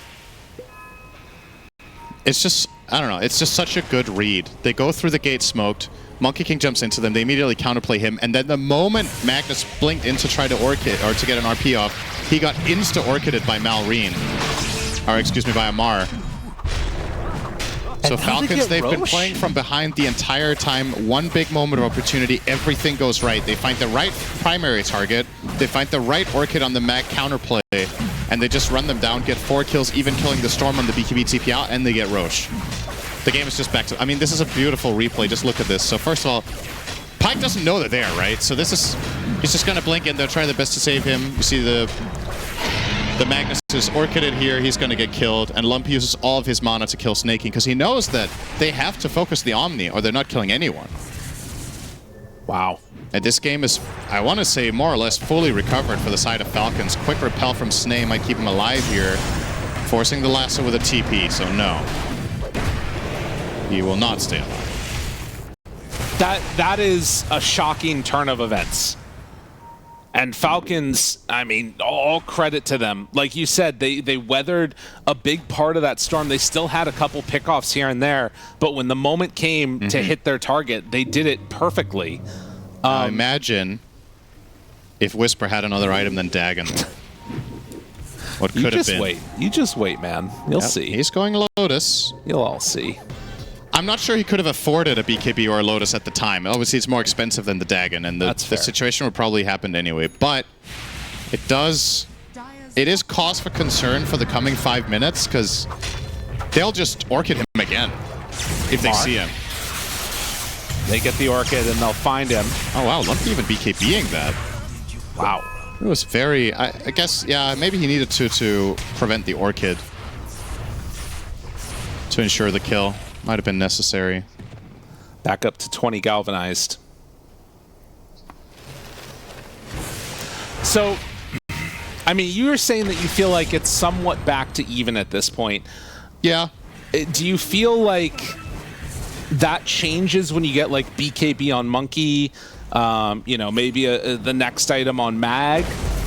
Or do you feel like this is sort of just the state of things now? Because it still, to me, feels like Falcons don't have easy ways to take fights. I would agree with that. I still think it's easier to be Beast Coast. But with the quality of play that we've seen today so far in these like team fight situations, I feel like Falcons have an edge in the mid-late game, and Beast Coast's early movements have been really good. Yeah. They've impressed me so much in their first 10 to 15 minutes. And then it's a matter of, can you convert it later on when it really matters? And I definitely think, if you look at their heroes and what items they have, I have no doubt that they're able to pull it off. It's just a matter of, can you outplay Falcons enough to actually execute it? So, strictly, if you take the team names away, I would way rather be Dire. But, you know, you can't just pretend that there's no difference. This is Let's the see if favorites Beast Coast can execute it, though. There's another smoke from Falcons. Can they find another great move? They push out top. Lumpy is showing. They do not have their Monkey King with them. Pike, a little bit less than 1,000 gold away from the BKB. Shows on the lane for a second on that Storm, and while they have heroes nearby, it's not the same type as having an Omni Knight right ready to go. And now Malrine runs in, they break a TP. Whisper, he cancels his Storm! Oh, no. MOUZ, does he have enough to get out of there? He's not going to. There it is again. It's only 2 that go down, but These kills, you can't afford to bleed them like this. I mean, maybe good that Lumpy TP'd out. Honestly. It's possible that that would have been bad, despite him having a regen rune. I still worry that that could have been a bad fight. And they clearly felt like Falcons were coming, because they started mass TPing. Yeah. But they were a little bit too late on the read. Oh, Skitter has the Aegis and the Omni Knight protecting him, so Repel TP out and Snae's dead. Just wanted to be cool about it. Yep. Killing with the Soul Burn is always a little bit cooler. I mean, I think also this Omni Knight just sort of sticking onto Skitter here, it's giving him so much value on the Nature's Prophet to just go mass damage. You know, has a completed AC now on top of Mjolnir and Hurricane Pike. Yeah. So, like... Let's see if he even wants BKB next item. Honestly. It's also one of those games where BKB is a little bit of a tricky item regardless. You're playing against RP and you're playing against Lasso. Razor has to buy it, I think. Yeah. But maybe Prophet can find a way around it. Lumpy zipping. Aegis expiring. 20 seconds. TP's in. Skitter looking. Whispers nearby. Does have the RP at the ready along with Crimson. And Dagon. Thank you. Appreciate that. Dagon's the Treant. I mean... That's the second use of the Dagon. You get 22 gold each time, man. Yeah, it'll pay off over time. If he Dagons, I want to say, how many Treants is that? Like 70, and then sells his Dagon, it paid for itself. It's effectively a Midas. Yeah. Skitter's Aegis has expired. If they somehow catch him here, that would be huge. He doesn't have buyback. Scan connects. Not happening from Falcons. Zips. Oh, wait, maybe. Lumpy. Ah, it's too far. It's too far. You're trying to tell him it's too far. Amar. Okay. Oh, nice cover there by Amar.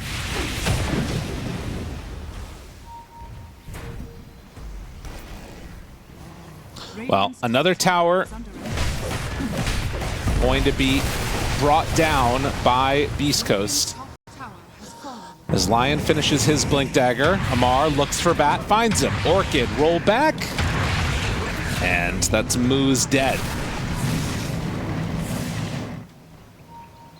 I mean, now that their lineup is sort of working a little bit, you can see if these supports get a little bit too separated, Skitter TPing in with either Amar or Crit at this point should be a dead hero. And I think in this type of game state, you can't underestimate how the teams feel, right? It's you're thinking of Beast Coast, the position that they were in, the control that they felt like they had on the game, and they've definitely felt like they've been losing some of it, right? So how are they going to adjust their gameplay to try to get back on top of things? Is it just waiting for an item? Is it waiting for that Magnus Lotus? Is it trying to play tight together, but then you slip up here and there and lose a bat here, lose two heroes there?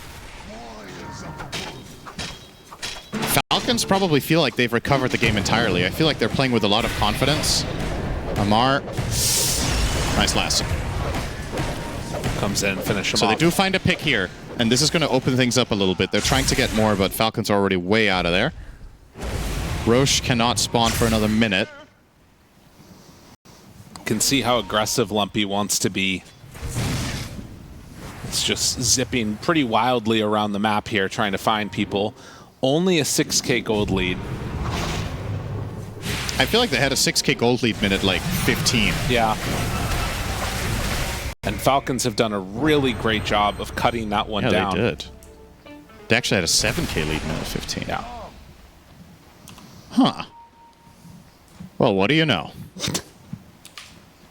I mean, they did it. They're doing well.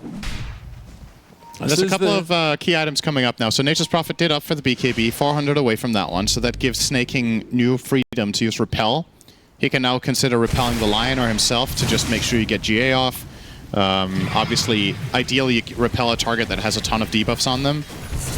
There are quite a lot that Beast Coast can throw out, then the Repel is stronger. Razor is going Refresher. He was eyeing Satanic on Malrine, but actually queuing up the Refresher now.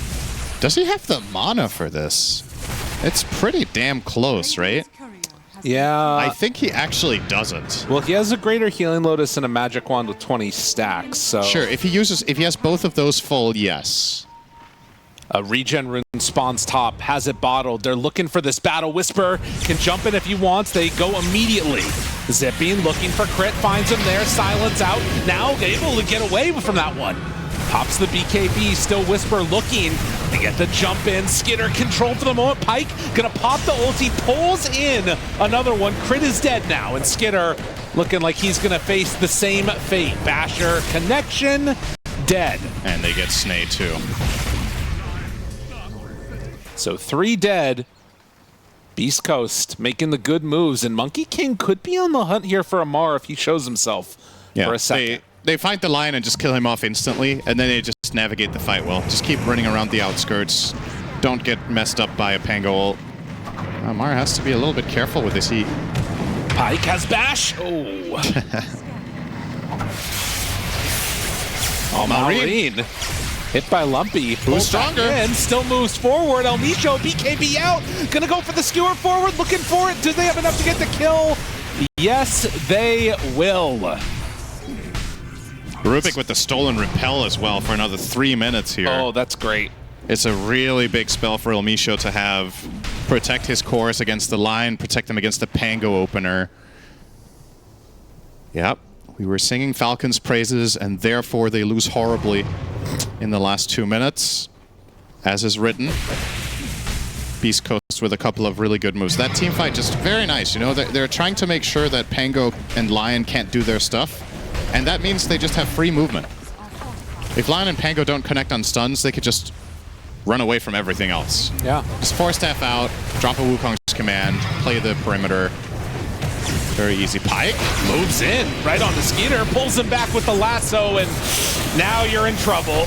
Skidder tries to force staff to get away, but now it's Snake King that moved too far in and gets caught. Leashed up for the moment is the Storm Spirit, but there is no follow-up damage. Keep in mind, there is a Roche that they can go back for right now, if you want to, on Beast Coast. Rolling in with Amar, now zipping, finding this, which is Prophet yet again. Buying a little bit of extra space for his squad as Amar gonna have to be content with the El Micho kill as everybody else from Beast Coast zipping away. Yeah, they lose one support, but they get a full lane of barracks and a buyback out of Snay, so that's a very, very good result for Beast Coast. As you mentioned, the Roche is available, and you feel like Falcons will just go for it, you know? I don't even want to call it a Hail Mary, because it is a 5-on-4 if they go there fast enough against the Rubik, but there will be RP. But you can't give this up, right? You have to just try to take it yourself, or at least find a fight up there. So I imagine they will try to play aggressively around this Roche area. Pyke is sitting there with an amplified damage rune for the next foreseeable future. He's gonna gate bot though. Interesting. And are Falcons not trying Roche even? Let's see. They'll take the Watcher. Oh, that is a bad kill to lose Amar there though. That's huge. He has no buyback. And now they can't contest. Now they can't Roche. Wow. Just one great jump, one moment of opportunity. Omni was not protecting the Pango, and that's it. That's a dire Roche. And how on earth are Falcons going to be able to win a team fight against this amount of overwhelming advantage? Tier 4 neutrals do not feel like it's going to be enough for them. They will claim them, and again, I'm sure try and split out the map as much as they possibly can. But no, for Beast Coast, they are going to take this one down, and now have a very nice little infusion with the Roche's banner too. The Hex on Storm, I believe it was. Was it Storm? Yeah. So Lumpy has a Scythe now. Makes his job even easier. Now he can Hex one, Orchid another. Or obviously stagger them against supports in case he doesn't kill them in the first volley of spells. Right. Now Gem on MOUZ. Snake King will find a telescope. He's probably happy with that. Cast range is the name of the game for Omni right now. He needs to not get caught. He has to stand so far behind and make sure he gets those spells out correctly. And I mean, from this point of view, you know that Falcons are just going to try and dodge as much as they can. Skitter will go for some split push, cutting waves, likely going to be the option, but it's not easy. Like, I don't know if you could pick two better heroes than Monkey King Storm as far as finding heroes out on the map, and they have Abyssal Blade now. Yeah, I feel like he does not feel as confident as he has done in the previous game with his split movements, for sure. The threats are just way too much. He did cut a top wave once again with the nice trick with the Great Atreant with Mjolnir on it. And that does mean that this top wave, once it dies from the side of Beast Coast, it will take a while before reinforcements arrive to push that lane out. But they don't really need that wave. They've already taken barracks there. Yeah. They can just play the bottom half of the map and then play between bot and mid, maybe one more aggressive ward to see if they can find some sort of an opening. Play off that. Pings come out. They send Bat back to try and deal with him, but Skitter has already left. And as far as items go, there hasn't really been that much more acceleration for anybody. It looks like Parasma's going to be next on the docket for Lumpy, while El Misho is going towards the Aghanim Scepter. But really trying to just catch these heroes around the map, while Falcons stuck inside their base. I think what Falcons need to somehow win a fight here is they need 2 full BKBs from Malrine back-to-back with Eye of the Storm. And to get an opening kill on literally anyone. If they could somehow find... The Bat is a great kill, for example, or the Rubik. Just get some sort of man advantage in the fight so that you can, hopefully for them, keep Malrine alive and get the maximum value out of these 2 BKBs, get a ton of damage with the Eye of the Storm, give Omni a purpose. It's really, really difficult, but it is possible. Lumpy, okay. He's exploring that building and effigy in particular. Yeah. He hates that effigy. Oh, they might jump for the RP here on mid. They have him inside the base on Mag, looking for their moment. Does he want to go for it? If Malrine steps even a little bit further forward, they might go for this. And there it is. Immediately, they get the Hex off, but it was already too late. The damage is out. They find their kill. And that is 70 seconds dead. No buyback. Snaking out of there, too. Perfect play by Whisper to get that opening. And now Skitter starts hitting in, leashed up for the moment. The Monkey King is starting to die. Cannot get away. Pike in trouble. And Storm is dead. I mean, that's going to be Monkey King going down. How? They just... What? I mean, literally, he just punched Pike to death. How did Beast Coast not win that? They killed Razor and Omni instantly. They also 5-on-3. Storm did not do a lot. I'm not going to lie. No, but like, how did he die, though? They got the kills quickly and easily. He must have been caught off guard by something and just ran out of mana. It looks like Pango Roll mixed with Lion Stun, Orchid. It was pretty much a chain stun, though. Right. I'm just a bit confused how Beast Coast are then not able to back him up when he's tanking every single stun they have on the Radiant and there's no Omni Knight to help them survive. But, okay. Falcons defend. I mean, it's not like they gained a ton from that, but I thought the game was over. Yeah. So, with that perspective, that was a great result. They gained everything then. And once again, hang on. X, Orchid, controlled, pushed out of there. Silence! Tries to get away, dodge the damage, he gets out! Oh god! He's not safe yet. He's rolling, he's running, now. He's getting away. Oof. Really close to finding a big one there, Falcons, but not quite. I mean, showing why this Skitter Nature's Prophet is a problem. This dude hits mighty hard. Okay, and considering the outcome of the previous fight, I know it was just a one-man RP, but it was a good one. I think getting Razor like that, repositioning him and killing him off is like the best possible way that Beast Coast can start a fight. If Omni Knight was in range, and they would have got protection onto Malrine as he got skewered in, if they would have G8'd him, because he got BKB off. Right. If they would have G8'd him, I wonder if Beast Coast could have even won that fight. That's a little bit concerning, that if Snaking is a little bit clutcher and has slightly better positioning and is ready for that, that even that engage doesn't feel like a given win.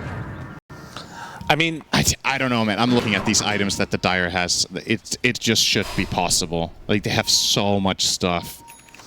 yeah. Octarine on a Mar. Well, but Magnus has Refresher. Magnus has Refresher. He also has Ninja Gear. So that play that he made inside the base is also possible to happen again. RP, but he got the roll off. Oh, his roll up. Never mind. Dead. Amar, nowhere left to go. No buyback. He just bought his Octarine core. Crit, Abyssal. 2 more heroes dead without buyback. Surely now Beast Coast. Okay, these conditions are very different because now they don't need to kill the first 2 guys first. Now they just need to walk in with all of their spells ready, including RP, because Whisper did Refresher there. If they can Refresher skewer out the Prophet, he doesn't buyback, but it would be such a huge blow to the economy of Falcons now. They're hanging on by the skin of their teeth here. It's crazy they found the only 2 heroes without buyback, too. It's got to be so frustrating. Whisper looking for the same move that he did earlier, the exact same spot. They take down the tower. He can look for a little bit of a different angle, and Skitter is there. They're spotting it. Another couple of seconds to Lion. Skitter reveals himself for a moment, and now actually Whisper gets his smoke broken. Jumps in, crit, gets the stun, looking for more. There it is. Immediately down. They get the Hex off to keep the Monkey King from ulting, but it does not look like it's fully going to matter. Malrine will hit with the Abyssal, and now the big Wukong command comes out. They have the RP connection, still catching and killing off this Storm, but he will be able to survive. Well, no, he goes down. Dead for 100 seconds with no buyback. They buy back on 2 more, and now they're chasing. Oh, Whisper. TPs, but it's broken. He TP'd right in vision. That is still so expensive for Falcons. They have to get Roche. But they have to get lucky to get Roche, because he can respawn now. Let's see if they're lucky. Instant spawn would be the best for him. That's gonna be a no from me, dog. It's average. Yeah. 1.5 minutes. They've got to solve their lanes, and that was so expensive. That was 2 core buybacks plus the snaking buy as well. So now the only heroes with buyback on the Radiant are Lion, who can't afford it, and Pango, who can't and isn't even close. So any sort of good moment of opportunity for Beast Coast, they find any of these heroes again, there's not going to be around 2. Crit. Oh, this is still extremely awkward, by the way. No! Crit. Doesn't have anywhere else to go. Amar close to saving shows up. Wait, are they trying to fight this? The rest of the team is coming over here. Snake King is dead too. Okay. But they get the leash now onto the Monkey King. He gets Wukong's command off, but they need to bring him down. Oh, there's the lasso! It's not enough! Pike! He can't do it! Okay. Well, he did try to save his carry, but he had 300 health, so he kind of just didn't save him at all. Okay. Roche is up in 20 seconds, but Falcons obviously don't know this. And, I mean, they're going to try and push down the top lane, it looks like. El Micho... If they... Okay, this is such a key moment now, because Beast Coast have buybacks. Yes. And Falcons will know Roche spawns in a moment. Skitter's going to check it now. Okay, he just needs to walk in there one more time. One more time, Skitter. Try again. Oh Falcons. Put your Treant in there. Falcons, and Treant. Just go. Go send it in. Okay, he'll check it now. All right. So this is such a crucial moment now, because you have 50 seconds, right? And Beast Coast might realize that Falcons are Roshing. The last Roche was Beast Coast, so it won't roar, right? True. But, yeah, they'll still check it. And zips in. They know. That's his entire mana pool on Lumpy, by the way. And look at how much damage Nature's Prophet does. He's doing, like, they got it. so much. And now they're bike back, but it's too late. Oh, that is not shit. good. That is not good. Whisper RP. Bad RP. Only on to 1. Aegis on the ground. Skitter gets it. Beast Coast, they might lose this one if they're not careful. Lion is dead. A big Wukong's command, and Skitter kind of in no man's land. He is going to die. They find him. It might be double dieback, unless... Can Malrine do this? He's running in. There's so much damage being done. Snaking having to traverse the area. They find Whisper and kill him. There is a win condition now for Falcons as they try and find more. 4 scored, 5 MOUZ. He's gone. Dead for 2 minutes. I think Whisper didn't get the second RP off. He has RP still up. He You're has right. buyback too, but this is a 5-on-3, and you just expended Bat and Monkey buyback. The Bat is a dieback. The Monkey, this was exactly what was possible could happen there. The perfect overlap between Roche respawning and Beast Coast feeling like they could fight it with buybacks, but then the RP only hits the one. And Falcons get the full-on counterplay, and they expend the ages well worth it. Skater has an amplified damage rune in the bottle, too, now. Look at the gold lead. It's down to 3K, but more important than that is the buyback status, the actual timers. How much can you get done now? I mean, this is a serious problem for Beast Coast. Beast Coast need to not... I mean, I was going to say need to not drop the ball, but I'm pretty sure it's well through the floor at this point. Need to find the ball and pick that thing up. Yeah, Get the hell back on the court. It's time. They have to be really careful with Magnus. If Mag blinks in and somehow gets hexed or whatever and dies... Okay. Zip Storm trying to kill the wave, but there's the banner. The banner, it's dangerous. Skitter has so much damage right now, and they're going to rip through these buildings. Next lane, they know they have the 5-on-4. They feel confident. 30 seconds. Snaking with the MOUZ. dagger sitting way behind can just protect against any RP with a blink GA. Threatening the roll. Lumpy cannot afford to get sprouted right now. Whisper throws out one RP. Got him caught, pulls him under. Tier 4 towers down. Now the roll up coming from Amar. Skinner, BKB, turn to battle. Pike trying to survive. Malrine in the midst of this one. The Wukong's command starts to beat through this Nature's Prophet. He is going to die. That's dead for 2 minutes. The rest of Falcons need to come up with a game plan here as Lumpy tries to chase down Malrine. Won't be able to get him. Crit gets to the high ground, and he manages. Clutch! What a play by Whisper to catch Crit on that high ground. At the same time, Pango is cutting waves. That's 3 dead, 100 seconds. And they do have a wave mid coming straight down. Surely this has to be it. The buybacks are not ready for another 2 minutes. And the idea there from Falcons was what I was talking about. Snaking is way behind the fight with the blink. They can try to RP blink skewer the Nature's Prophet, but they're going to repel JM, and they did.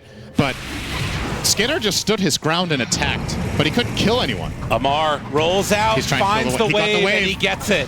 Will he get the next wave too, though? He's got to. Amar, the Thunderbolt, but he's still getting it, there. maybe. It's starting to die. He's got it. Amar finds He got the 2 wave. waves! He actually gets them both. He is going to die for this, but he has buyback. Oh my... Is this... they're still bottom. He might have to do it again. And they're also trying to keep the creep wave here so that way when NP respawns, he can go for a backdoor play. Bottom is going to be the next battle. They find Snay in the base. He's got to get the hell out of here. Amar buys back. He's going to need to kill another couple waves. 10 seconds until he has it back up. He has Refresher coming out to him right now, but it's not going to be here in time. There's Backdoor is broken. Oh, they need to kill this wave. They need just a little bit more time. Refresher's there. He's got to roll up, got to make some space. 28 seconds left. Trying to buy whatever time he can as he kills off those creeps. Now he needs to stun them a lot here. A lot of stunts. He has Refresher too, rolling back the other direction. He's trying desperately. They need a little bit more time, but it's not going to be there. The Ancient exposed. 10 seconds won't be enough. GG is called. We are going to a game 3. I don't care of that. Into the game. Aoi actually seemed like he may have thought about that already. Yeah. And therefore he knew what his answer was and said Slacks wasn't going to like. I told you he had him figured out. Oh yeah. He's ahead of the meta, the interview meta. And yeah, if you want to interview AUI, you got to bring something special. Can't catch him off guard. All right, let's have a look at this game. So, yeah, I like that the panel called the last pick Timber saw. I think this is a very strange, or excuse me, not strange, very strong pick. Those words are close to each other in spelling, but they pronounce quite differently. A strong pick for Falcons. They've played this countless times on both Malrine and Amar, and we've already established this hero has a really high win rate this tournament. I'm genuinely surprised that Falcons rated this low, as a matter of fact. That they last pick at this one game and haven't picked it at all aside from that in this series. But matchups are very promising. The mid-tiny should be a pretty good lane for him. I think they generally, these two heroes, I want to say kind of draw in the beginning, but Timber just has the better end of the matchup after after the laning stage. You're playing against Centaur, which is a great matchup, and even Luna, I actually don't think is the worst carry matchup you have, except if you lane against her. Right. We've seen teams use Luna as a counterpick to Timber in lane, but when the Timber goes mid and he gets higher levels than Luna and gets his key items a little bit earlier, I think that matchup is very different. So I think nice last pick from Falcons, and again, let's see if Beast Coast can keep playing awesome lanes, because I genuinely think in this one I think they need it. Right. Well, and one of the things that I think stands out to me about the way that these laning stages has gone is that Beast Coast has not allowed these traditional one-to-one counter picks to just sit there. You know, they commit fully to making sure that, like, you know, they'll bring, for instance, El Misho mid and drag a couple waves or something. So I wouldn't be surprised if maybe as the levels start stacking up here, or maybe even earlier, who knows what ends up happening, maybe they try and help out Lumpy if Lumpy thinks he's not going to be able to have a good time in this lane. We'll have to see. Obviously, Ench, a great hero at rotating in towards mid, but you need to make sure that also you're supporting this Luna and keeping her alive against what could be a little bit of a scary one in the Hoodwink and the Doom. As down bottom, Whisper going toe-to-toe against Skitter. They will throw out a Frostbite, stomp, back away, hide from the stun, and, well, don't you look silly now, Skitter. A nice fog playing there. I don't think Ench can really rotate that much this game, like you pointed out, because I feel like Luna needs the protection a lot against this lane. Right. If you ever leave Luna alone against Hoodwink plus Doom, you get caught by one Bushwhack and you die. Doom is exceptionally good at running heroes down, but not so much necessarily at fighting them head-on if they can overwhelm you 2v2. So that is something to look out for, and that is a bit of an insurance policy from Malrine, as we established already, that if he just gets to play this lane 1v1, he should be okay, just given enough time. Lumpy's doing a good job in the beginning here, as expected. They're pretty much neck and neck. And MOUZ into the tower a little bit. Also being very annoying on this Enchantress, getting a couple of denies here and there, as is Crit. But so far, Pyke having a pretty good time of it. Right now, the Doom only 4-2 on those last hits. And as you can see, not the best win rate for the Enchantress in general, but has been pretty highly prioritized towards that first pick, so that can sometimes skew the sample size as well. Yeah, the hero that is not the case for is Tiny. Yes. Who has been picked rather late and has a sub 30% win rate. Yeah. Apparently, don't pick this if you're dire, is what I'm reading here. They didn't get the memo. Unfortunately for Beast Coast, they are dire. So that's it. All right, pack it in. Yep. Well, thanks it did have one win on dire. That's true. Maybe they'll get another. Double the win rate. Yep. That's the way that works. Good lane so far, though, for Beast Coast. All three cores are having a pretty good time. And this will be a little bit quiet, I think, for the time being. The Falcon side have significant ramp-up time with Alk Doom. Timber can make moves sometimes if the conditions are right to TP with the chain, but oftentimes you'll see mid-Timber be relatively static for a bit. And on the side of Beast Coast, not really the best necessarily kill potential against these specific lanes. Malrine in trouble! Does he have enough? Not quite. 18 HP. Lumpy keeping him low, and now wanting to chase for another round forces him all the way back, and that means no bottle refill. Yeah, that's big. Wow. Crit is protecting the water, but Malrine says, I don't want it. I have to go back to base. Man. Yep, that's a very nice outcome here for Lumpy. I was expecting this to be more even than this. Him being able to force out Timber, I think, is a very unexpected result for me. And yeah, sure, Malrine will return to a wave and a half, but there's been a couple of denies here. And Lumpy will be ahead on by a good amount. Don't be fooled, though. It looks like the gold is even, but let's remember one side has Doom and Alk, so there will be some inflation. Feels like the Falcons lineup needs to be ahead on gold most of the time to draw, if you will. Well, we'll see how they do. 11 denies on the Centaur. Definitely is feeling mighty good at this point for Beast Coast. Do want to see if there's any potential for stacks. It feels like in this series, we have not seen as many stacks as some of these other Falcon games. And I feel like some of it is just because they don't want to get ran over in the laning stage. And they kind of need to have all their heroes here to deal with this. Yep.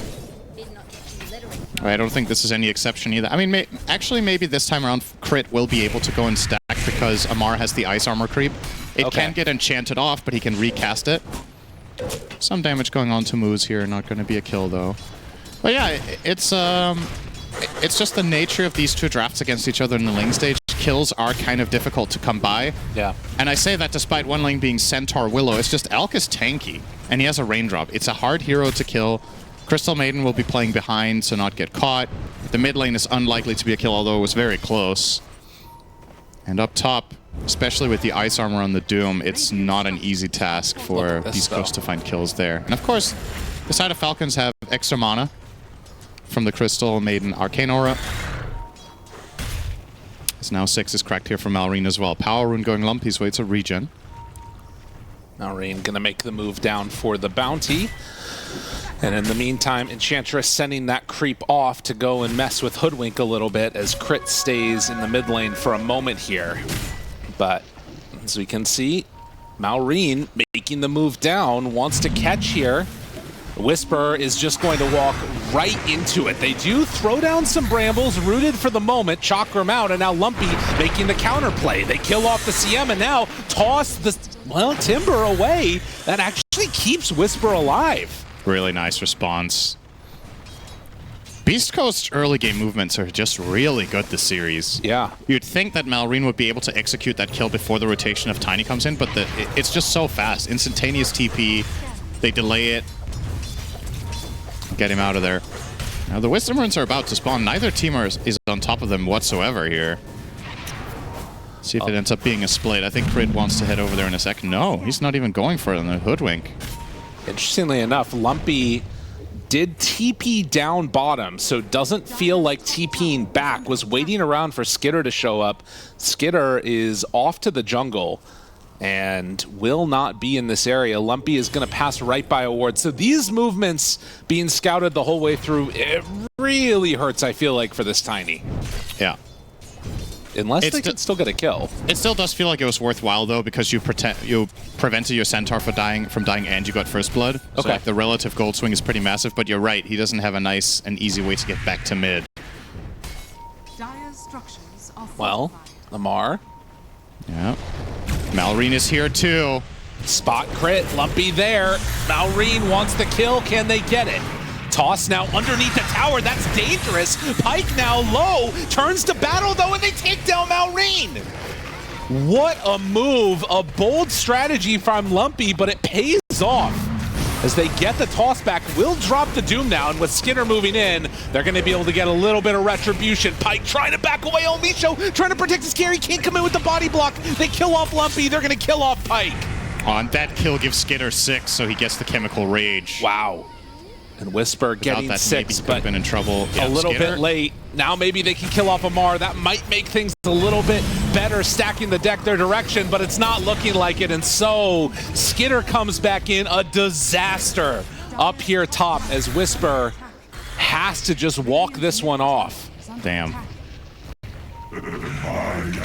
That looked good for Beast Coast for quite a while, but ultimately they do edge them out with this level up on Alk, gives him the 6. He pops his Soul Ring, comes in for a final concoction. And as you said, it was really close to the Luna escaping as well, so very, very small margins there, but Falcons just have enough in the tank. And yeah, that's despite Malrine effectively just getting like 2 spells off that entire fight. They ultimately do get the Doom off and build themselves a fight around it. I'm trying to remember back to the first 2 games. Did we see Skitter joining in the fights? I'm not sure if we did. In the early laning stage. Not as much, ironically, considering he was Nature's Prophet. Exactly. And I'm wondering if that was maybe a sort of adjustment that they're making through the series to say, let's bring him into these fights. It's true. They might have realized that the way Beast Coast plays these early rotations and moves is just that they were losing on numbers. It's very possible that AUI gave them that feedback in the series that, all right, guys, when you're making early game moves and you're fighting at the towers, they bring the whole team. Yeah. So if you match in numbers, that is definitely something that could have happened. Hoodwink cracks level 6 now, so sharpshooter available. Be still trying to get into his items. Has the treads coming out, and Blink Dagger pretty distant in the horizon. Still only a 2K gold lead. But it is a notably different early game than what we've seen throughout this series from Beast Coast and from Falcons. Yeah, was going to put a lot of pressure bottom with the rally. Falcons going to concede it immediately. Malrine looking for some bit of fighting here onto Elmisho. He's really deep though, alone. And toss back, MOUZ is there. Still has Chakram at the ready. Elmisho stepping up, the root connects, now the Stampede. Malrine in trouble, Malrine. I don't understand what he was hoping to accomplish. Maybe he, okay. It's possible that he was just trying to bait a lot of reaction because he had the haste rune. And he was like, I'm going to use this haste to force TPs, and then I'm going to get out, and they'll have wasted resources and time. But he dove for so long and so deep that the counterplay from Beast Coast came through, and that's frankly an unnecessary death. It's the silver lining is that there's plenty of space for the two greedy boys to just get the gold flowing. Yeah. But I think there was a way to maybe get the same result there without diving quite as aggressively. In reality, I think you're not expecting to kill the Willow there, so your goal is to go deep enough that it feels like a threat and then immediately disengage. Maybe if he pops the haste instantly after he sees the first hero come in, he could have survived. But Beast Coast, again, can't underestimate how fast they are to respond to threats. Rune top here from Malrine is good luck for him. That'll be an arcane. Many heroes around to ensure that that one comes out. Still waiting to see first sharpshooter get used. Could be an assassination attempt. But it's actually a Blink Dagger now done, not on the Tiny, but on the Centaur. Whisper is mega farmed.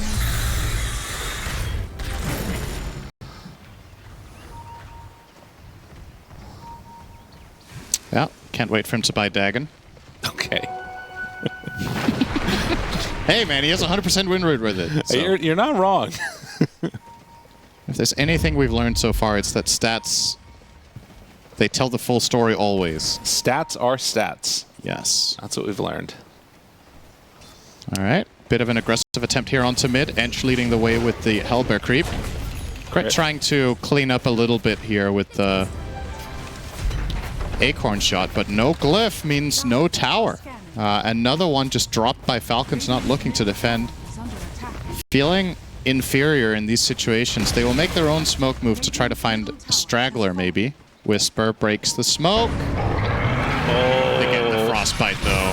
And the Doom is out, so that should be a pretty easy one. Does have Blade Mail out, but yeah, no way to stop this from happening. Amar running the Alpha Wolf, a nice little crit to finish him off there.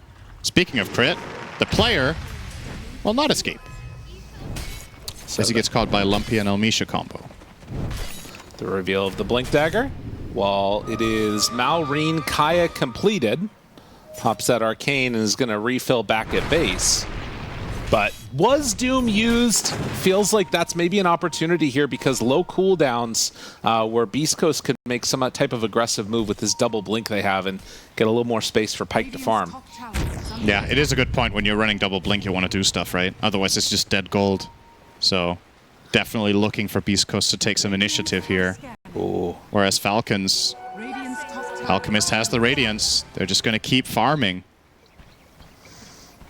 There's inherent pressure on Beast Coast to accomplish something on the map, it does feel like. And amp damage for Lumpy now. That's bottled up. Well,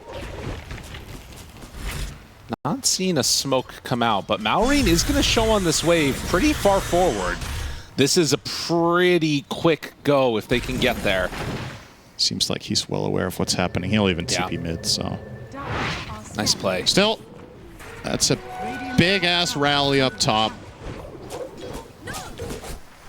Not sure what they're rallying for, but they don't like this tower and it will go down. Bench takes that. So another more reduction of space. Falcons themselves have only taken the top tier 1 and they've lost all their tier 1s now. So now the challenge for Beast Coast is to try to corner them. And this was what Falcons did so extremely well in game 2. Was under circumstances similar to this, or actually way worse than these ones. Let's be honest, they were very far behind. They still managed to play a good game of keep away. This time it should be easier. And that means it falls on Beast Coast to be more successful in these moves. We're going to try for a 3-man smoke here with their Tiny. Amar moving in, has a BKB and is just going to doom the Centaur. But immediately looking towards the mid in turn, they're going to try and kill MOUZ and will get him. So a 1-for-1 exchange across the map, mid for offlaner. And doom down. Dire's bottom tower is under attack. Yep. Radiant's middle tower. Curious to see MOUZ here looking to build eggs straight away after Kaya. Huh. I was thinking this is the type of game where I could have seen him go Eternal Shroud.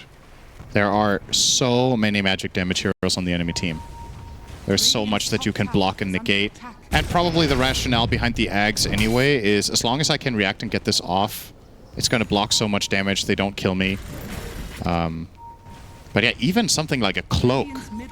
When you have 2,000 health, it feels incredibly valuable here to get a bit of magic resist.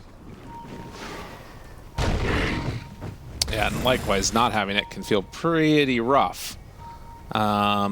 He's going to show on the wave again. Elmisho right there. This time. Yeah, they're baiting this out. And we'll jump immediately, find the Dark Willow. Lumpy just reveals himself. Now he's in a little bit of trouble. Didn't get the slowdown with the tree branch. Lumpy, Stampede, okay. Nice illusion rune. Comes that one out. Now Whisper, Manta out, stun is there, Avalanche hit, a couple more pikes moving in the area, but this is not going to go well for them. They lose 2 heroes and Lumpy just in a little bit of save your buddy syndrome. Yeah, this mid tower's gone too, right? Surely. Just a couple of hits would do it. Are they going to try and defend this? There's no way. Alright, well, they do have glyph, so actually never mind. Okay. But still, Falcons, it feels like the game plan is... Things are going according to plan with the exception of MOUZ dying 3 times. I think everybody else is pretty happy with the state of things. Amar being this rich is very good news for them, obviously. And yeah, sure, Alk. I mean, Alk is doing Alk things, so that's pretty standard. He had an easy lane matchup. And we'll just keep ramping. Are you at all concerned about how good of a game Luna is having if you're Falcons right now? I don't think so. I feel like you have really good solutions. Late game Luna, in my opinion, is a lot of the time about lifesteal, and you have Doom. Yeah.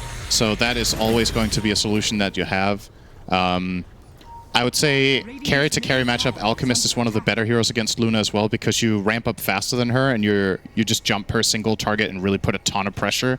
Either you kill her or you force her out of the fight, and ultimately, most of the time, those two lead to the same result, which is just a victory in the team fight. Okay. If Luna has to use the BKB to run away, she's not going to come back in, right? It's just like, then her fight is done. So, I think if this just continues to be the trajectory of this game for the next 15 minutes, I've got Falcons all the way for this one. So again, the question is if Beast Coast feel the same way and if they're going to try to rush something. Obviously, you want to play controlled and not force moves that are bad. But knowing how effectively Falcons generally play the map, you factor that from the last game into Elk plus Doom and the fact that this time the lanes went well for them. And I think Beast Coast probably are feeling some sort of sense of urgency. But you don't have infinite smokes, and if your smoke moves aren't successful, there's only so much you can do. Like, at some point you have to just farm, because running in circles also doesn't do you any good. Almost X now on Malrine. He'll be so much harder to kill for the side of Beast Coast. And they're getting towards that BKB on Skitter as well. So a lot of BKBs coming out over the next few minutes here, and the gold lead continues to be accentuated by Falcons.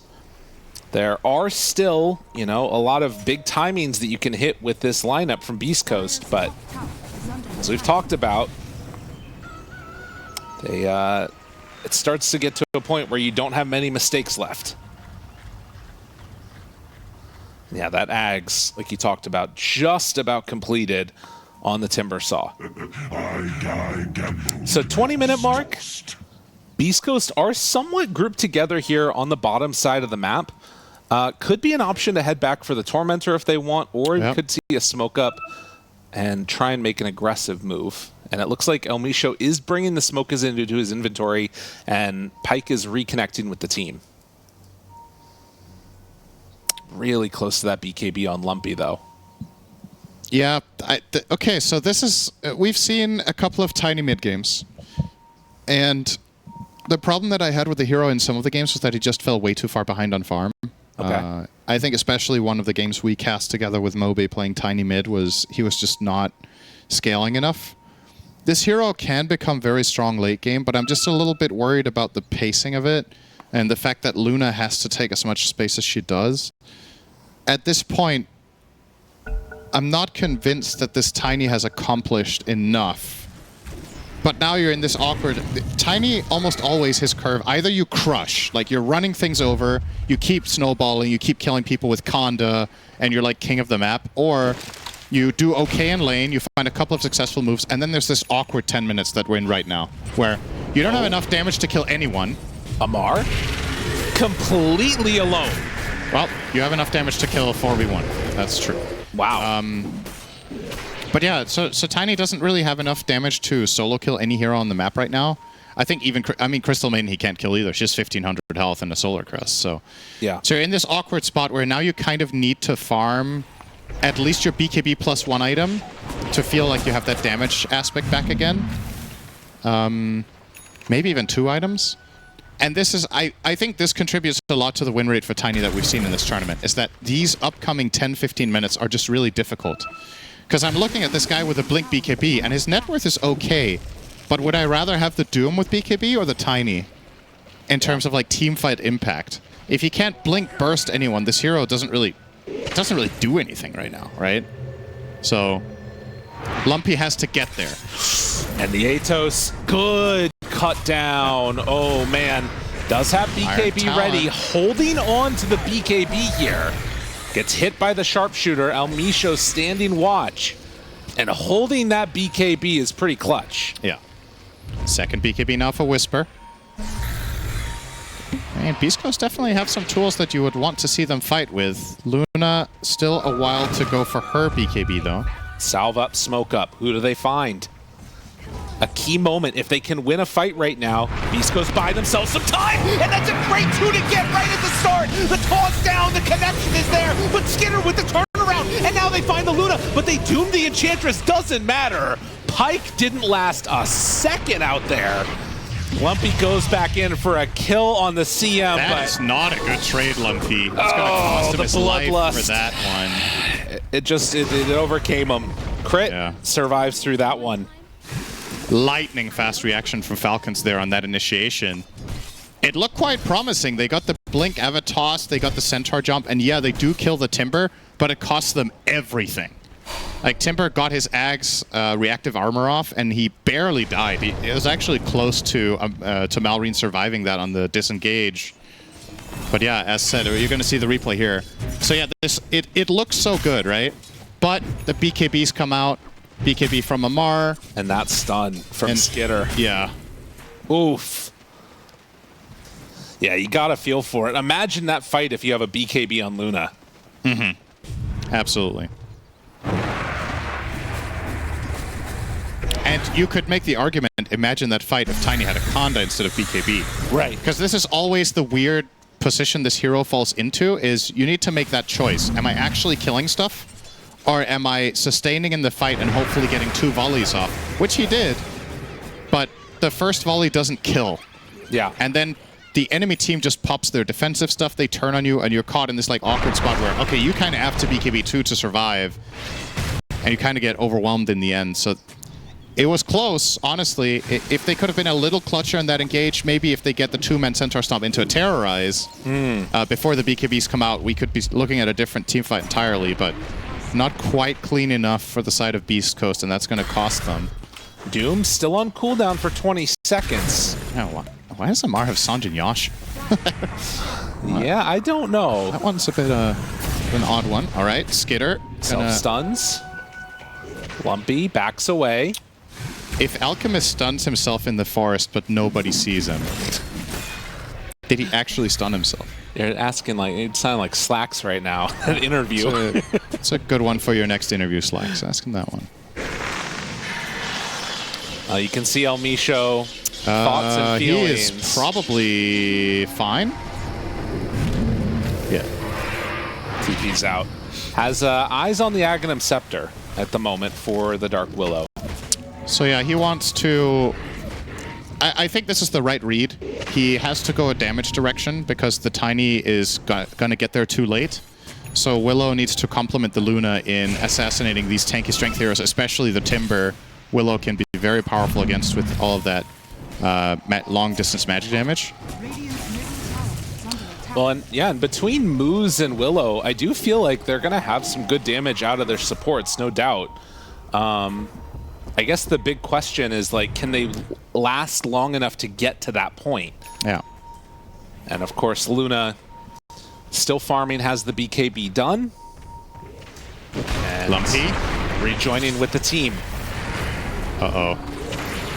MOUZ jumps in, BKB reaction comes out from Lumpy. He backs away. They get the Enchantress, kill her off. Whisper still in sight and does not manage to hit that stun. They're going to force out the Stampede. Okay, so that was Stampede, Terrorize, and a dead Ench for nothing. So probably Falcons just feel comfortable going Roche. I don't see any realistic way for them to lose this fight. I mean, Pyke is level 18, never say never with Lunas, but their heroes are just so tanky. The 3 beefy boys, Timber, Alk, as well as Doom, and yeah, Beast Coast are not interested, so... And you know, in terms of the way that I'm like seeing Beast Coast move around the map and like their reactions to these fights, I mean, Dota's a very expressive game, and it does not feel like they are under pressure to get a ton of stuff done right now. It feels like they're thinking forward to the late game, and they think that they can do it. They can win if they get there. I don't know if that's the right read, but it feels like that's their read. Whisper. Gleipnir has to BKB. Stomp misses that one too. Lumpy throws out the Avalanche to save his buddy, and Whisper should be able to escape from this one. Yeah, I don't know. I mean, you look at the gold and it looks kind of fine for the Dire, right? You're against Alk Doom and you're only 5k down. But I can't say with confidence that I believe Beast Coast win this if we just continue farming for a while, specifically because of the counter matchups. And I just know Amar late game Doom is just an absolute menace. It's going to be really hard for them to deal with. Eventually his inventory will have a refresher. He's going to start finding Dooms, or at least he will get Ags and just run close to Lumpy. Speaking of, Lumpy gets caught. He's got to run. He has BKB. And Doom down. Stampede to get away. All right. Yeah, it's not enough, though. BKB pops of Lumpy zone, and now he tries to get out of there, and Stomp comes from Whisper, moves in the area, can't even get him out of no! Give a crap, man. Oh, that's scary. Blade Mail doing good work now with MOUZ hitting into Skitter too, but that's 2 cores dead. And Falcons, they keep this pain train rolling. It's like, it's nice that you Stampede the Tiny out of there, but the Doom is also hasted because he has Sanjay and Yasha drum phase boots, and they whipped him with the Hoodwink. Or actually not the Hoodwink, sorry, who has the whip? Crystal Maiden, alright, so. My goodness. That's a big moment. That's 2 core kills, it's a tier 2 tower. And again, like to talk about this whole thing with the teams, as always, don't have access to the same information we do. So what do they feel the game state is? What do they think the next move is? How strong do they feel? And I don't know. I'm a little bit concerned that Beast Coast think that, all right, now we have to slow it down even further. Yeah. With that failed sequence snaking. We'll Forced whip and run away. I mean, Pyke is very, very farmed. He's died 2 times, but he does have level 20 going towards Conda. Malrine is going to be right here to find him. And is probably going to need to BKB TP out of this if he wants to live, and yes, indeed. Pyke will go for it, gets away. Basher is on the way, though, so that play not as likely to work in the future. And Omisho almost did Aghanim Scepter. Runs into Amar. Goes Shadow Realm. More Stomp. So I think he's all right. Wait. Oh, the shard. Nice. I didn't notice he got the shard on Maiden, so just walks into melee, Crystal clones him. That's sick. Very well played. That's a cool interaction against Willow. I don't think I've seen that in a pro game. Interrupting the realm TP. Not too much of a common solution, but works there. Bot tier 1 tower Skitter is very confident. He has Aegis and a backpack BKB. So he feels like he can push alone and there's no way Beast Coast respond, and he would be right in that assessment. I mean, I think it's pretty clear that Beast Coast's read on this game is that they can make it last late game. And I think I'm kind of with you that I'm really worried about Falcons, the way that they've been able to play so far. Amar getting late game with Refresher, all these big problems that are coming up. It seems scary, but Beast Coast do not seem intent upon fighting at this point. But again, you also got to look at the history of the series, right? Yeah. It's one thing what theoretically will happen with the lineups and how strong they are and what the graphs say. The other one is what has the teams actually shown on the server, right? Right. In the past 2 games, I feel like Falcons have played better late game. I know they lost the second game, but they had really, really bad conditions in that one. And they still were very close to inching out a win. So it kind of feels like in this series for Beast Coast to feel comfortable from my perspective in the game, they need to be playing from ahead and have a good advantage, because in the late game scenarios, it feels like Falcons, and I mean no shame in that, it feels like they outclass basically almost every team in the world in that stage of the game, right? So MOUZ will be doomed. Hurricane Pyke to try and get away. Whisper does get hit by the sharpshooter, and the Ench is definitely dead now. But looking, oh, the Crystal Clone.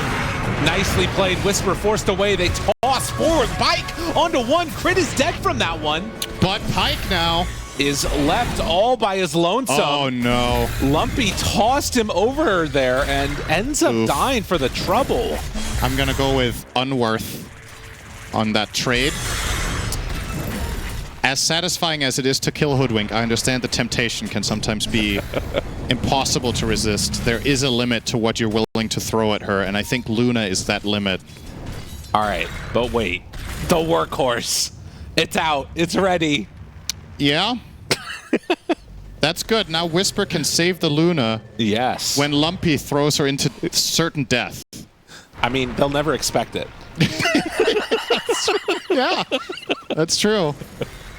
It's the Trojan workhorse. Yes. They're gonna pull one on them. Kind of feels like the game state that we're approaching is one where Beast Coast do need to get a little bit creative and surprise them. At some point this game, I want to see Luna Rapier. I feel like that is where this needs to go if they I think you should win. buy it after Conda. Yeah. If they get there. I would agree with that. I do think you have to find overwhelming damage and then rely on your Centaur to protect you. Well, 17 to 10, 11,000 gold lead. Crit hunting off to the sides of the map, trying to shut down these areas where Beast Coast would want to farm. And Beast Coast huddled as 5 in their base. Luna is now going to walk out, send out illusions, and then they'll smoke up behind her, try and make a move themselves. Amar has now bought all of the items and sold the Sanj, now has the Kaya with the Yasha, so quicker dooms. Devil's Bargain is just such an interesting facet. The ability to just item swap as the game state changes is super interesting. I wonder... So what did he use the Sange for exactly? I'm not sure. It didn't feel like he needed the status resistance at the time when he bought it, and now he's rearranged his items here into that Yashikaya and Shiva. Just Tier 2 tower taken stuff in the mid, and another Tier 2 taken down bottom. Wait, did he just... Hang on. What's up? Can Doom sell his drum and buy a new drum? I think so. That's what he just did, right? He just has drum nice. charges. Because that... Hang on. How much does it cost him? The drum is $16.50, but you can sell it for full value, right? 90%. When you use charge, yeah, but when you use charges, the item doesn't become less valuable to sell. So you just sell it for 90% and buy it again. Lumpy finding That's Amar. crazy. Well, Cinderin does math. They pop the duel and immediately keep him there. Nice Doom, nerd. Finds him, Pike They're right on driving around top the of him, turtle. and they get the kill. Okay. Yo, the answer to Doom. It's an answer to Doom. Okay. I don't know if it's the answer. The Doom still continues, and when he does come out of the cart, he's still doomed. But yeah, in that instance, definitely worked. I mean, it was still a 1v5. Yes. I don't really know if the horse was necessary, but it looked cool. And now, I mean, you're in an interesting situation here. 40 seconds without Amar. The last Tier 2 tower likely to go down. It's a long Roche respawn. Yeah. So unfortunately for Beast Coast, they're unlikely to get a Roche out of this, but maybe they can find something else. Concoction, though. Oh, wait a minute. They drop down Sentry, spot him immediately. Now the Turnpike is there. Enchantress gets carted. Staying alive, no problem. Whisper onto Timbersaw. This is still awkward. Needs to get away from this one. El Misho shows up, and there it is. The Bushwhack Terrorize combination comes through, but Maureen is there for the finish. So they will get out with the rest of these heroes, it looks like, if they can manage to escape with Whisper. Maureen still chasing, gets him there. Double salvo, and Whisper will go for the BKB run away. Workhorses himself. Now he's caught again. It's a dead Timber, or excuse me, Centaur. Yeah, and this is a bit of an issue here because, as you see, the single target damage of Beast Coast, once the fights do break out, it's difficult for them to kill. Hang on, Amar. All right. Amar finds El Misho. Little snack there on the right side of the map. Easy kill for him. Despite the Doom being dead, it's still difficult for Beast Coast to push because Falcons can kind of poke and prod. If they land a spell combo, they can just commit with their Alk. And the Alk and the Timber are so tanky that how do Beast Coast kill them, right? Yeah. It takes these extended fights, but the problem is when Falcons are the ones initiating with the Concoction and with a follow-up Timbersaw, they have burst. The side of Beast Coast don't, and they don't really have reliable saves either. So it's very tricky to push towers in this fashion.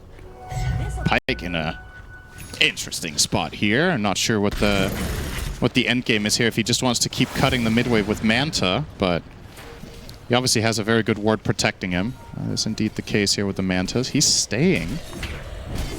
What's the... Is he going to try and force them back? Is this really the best place he can be on the map right now? I mean, he knows that they're going to go Roche. He's TPing back. Okay. So he is going to Manta, and then they're going to get together. Oh, amplified damage for Tiny. And it was such a long respawn that they're actually going to get here in time. In the meantime, mid-wave is fully pushed in. They will connect with Lumpy. Try and make their move over. Great wards in the area. They have to be so careful about their position. Falcons are in position to fight, not to go for Roche immediately. Maureen revealed. Now they see him. They see Alk. Whisper wrapping. Amar is there. If you can find the right Doom here, it would be everything. Likewise, Centaur Stomp blows this whole fight up. But they are going to run forward with Maureen. They spot Whisper. He pops the Workhorse. They don't have that now for the rest of this one. Skitter going to self-stun. Yeah, tense moments here in this upper bracket match. I mean, they have really good position on Falcons. But the Alk ult is about to wear off. Going in for it. They start to hit it. Beast Coast, do they realize what's going on? Alk ulti wears off, they're just punching it. The roar comes from Roche. Meanwhile, Pyke, he's not there. He's hitting tier 3 towers. They show up, terrorize out, doesn't connect onto anybody. MOUZ backs away, Pyke still hitting buildings. They get the workhorse, Whisper stomps, runs away. Pyke now finally gonna show up, but the team, they've already left. And now caught is Whisper, MOUZ in trouble. El Micho is out of there, Lumpy trying to do anything, but they're just all falling apart, stunned onto both. Pyke gonna BKB now, turn to fight. They feel like they have to get this win, but they are getting kited. Eclipse out, Amar is now onto Pyke. That was not the way this was supposed to go for Beast Coast. They are gonna lose all 5. That was the absolutely worst way that could have worked out for Beast Coast. Either the Luna stays mid and keeps going and tries to get a lane of barracks, or she joins up at the beginning of the fight. She ended up doing half and half. So she got 3/4 of the tower, but then she joins the fight so late that she can't help anyway. That was literally the worst case scenario, and that just leaves a lot to be decided. That's got to be so frustrating for them too, because they know that was not what was supposed to happen, right? Yeah. Like, if you want to take the fight, fine. You got to bring the numbers and do it. If you want to do a bait so that Luna can split, that's also okay. You're seeing the replay here. She's doing a lot of damage mid. She has the creeps here.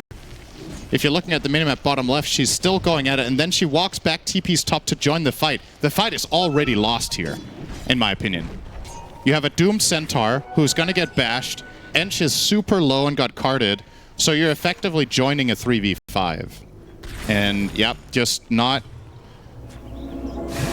the right approach. And that could just be full-on game deciding here, as now Falcons are in a very, very comfortable spot. They get the Aegis.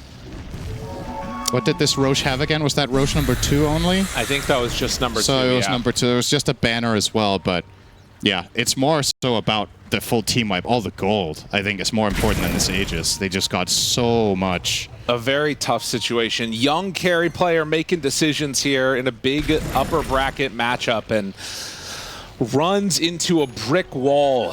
Yeah. Oh, 4 bounty roots. That's a lot of gold. Nice. That's, yeah, a couple thousand there. My goodness. Yeah, tough. And I mean, look at the net or the win probability still, though. Yeah, this graph is bugged, man. In spite of that huge win, like, they're still giving them such a big percentage to potentially pull this back. Skitter. Lumpy's out, but MOUZ. Yeah. Will get bashed. Tries to Hurricane Pyke away, not gonna happen. So I will say, I feel like the win expectancy graph has changed significantly since a few months ago. And I don't know if it's because of the new patch and that the data is different, or if the game has really changed that much that this is a 30% game for the Dire. I would not feel like this is a 30% game for the Dire right now. El Micho gonna hit the banner, try and take it out there. Close call. Maybe could have got one more swing in, getting in time, terrorized, but the blink back. Terrorizing nothing. Not even the banner got terrorized. We'll be able to go back into the Shadow Realm to try and hit it, but gets a big old smack from Malrine before that comes out. And yeah, this one's feeling rough. You need so much at this point. I'm feeling like it might be about that time for that Rapier. We'll see if there is a switch up. Right now it's Scotty that's queued up, which again, against these heroes is amazing. He needs Rapier. There's no way about it. They don't have enough damage. The Tiny never really got there. He's got Phylactery and a Harpoon, which I don't know about that either. I feel like, this is my personal opinion when I watch these Tiny mids, I feel like this hero never truly pops off until it has Conda in these mid games. And he's making it as his 4th item. And I can understand getting the BKB first if you feel like it's a necessity, but you gotta get the Conda after that. I don't think this Harpoon does much. I think the Shadow Blade, it's like, it's okay, but you want that assassination play. That's what this hero is all about, is combining with one support and killing hero. Speaking of which, MOUZ gets carted away for a moment, but there it is. The Doom out, tries to get him back to base. The Amar's BKB refresher. out. It's a good chunk of damage, and Amar into the fountain he goes, drops out another dupe, immediately dead. Way to kill the Centaur. I mean, he really didn't need to do that, but he did it, and now Malrine starts hitting onto Pike. Lumpy gonna pop BKB, tries to back away, terrorize out, good connection. Lumpy hitting, they're trying to kill off the CM, the tankiest CM in the world apparently, but they still managed to get that kill. And now Skidder, his ulti's wearing out, maybe an opportunity here. Malrine is still large and in charge and hitting hard, and Malrine walks in, tries to find him, another workhorse used. Does wear out that Aghanims in just a moment. They hit into him with the Conda, the stun is out, Malrine is done. Beast Coast, signs of life here late in this game. Cost them 2 buybacks, but eventually, through the power of sheer numbers, they do overpower them here. And Amar in the fountain, notably. That also helps, especially because the guy he dove the fountain to kill had buyback. So, yeah, that's probably the biggest difference maker, actually, was that fountain dive. And you see the fight recap, the Radiant did more damage. So the Dire just had more heroes. You're going to see the replay here. So they get the jump onto MOUZ. Very quick cart. Whisper is still running in circles, so instead of just running straight away. And Amar has the Doom here, and he knows he thinks the Centaur isn't going to die, and I think he's right. He kind of has to go in and do a little bit more, and then he's already in there. Might as well Doom the Ench. Yeah. All right, Beast Coast. Tier 3 tower. Luna has an open lane. You remember that damage that she did to this Tier 3 earlier? It comes back and works out for them. So this will be a lane of racks down. Beast Coast, the question is, how do you respond now? I told you, man, never question Dota Plus. 30%. Until they have her back up. She's facing the wrong way to get force-stepped. Where's the help? She doesn't have it. There's nobody, but there's the workhorse. That is what they needed to get her out, just barely. The feather floating, keeping her alive, and they will back away. My goodness. When's the last time gold. you've seen a cart carrying a flying creature in an open cart? I mean, that's not a question that I can answer. It's also a really weird question. It's not one you get every day. Bought out for the Pike Scotty. gets the Scotty. I would still really like to see that Rapier. I really would. He's looking at a Swift Blink next. I mean, it's maybe they feel like they can outplay them, but that extra damage will just go such a long way. Especially with Workhorse. We've seen from Whisper, it's pretty reliable that he gets on top of people and saves them as needed. The Luna can do a ton of damage with a Rapier in hand. Roshan early spawn in a minute 20. That is probably what Falcons are waiting for now. Does also have the Lucent Beam, hits an additional target now. And the other thing that's nice about the Scotty is it makes her that much tankier too, right? 4,000 HP, she can maybe outlast this Doom if it does get onto her, as long as she's not taking literally any other damage from anybody. But that's quite the conditional to just add on to there. Just don't get hit. I mean, it's simple. Yep. Also, Dark Willow has been able to get into a Mask of Madness Hyperstone, looking for a second one. That's true. Can't count El Misho out. If he gets that Moon Shard, the damage from the Willow will start mattering more and more. An opportunity here to pull this one back to even. Beast Coast, they have believed in themselves this entire time, and despite being down 26,000 gold, you can see that Falcons are also respecting that potential. Yep. They were really respecting it when they were in the fountain.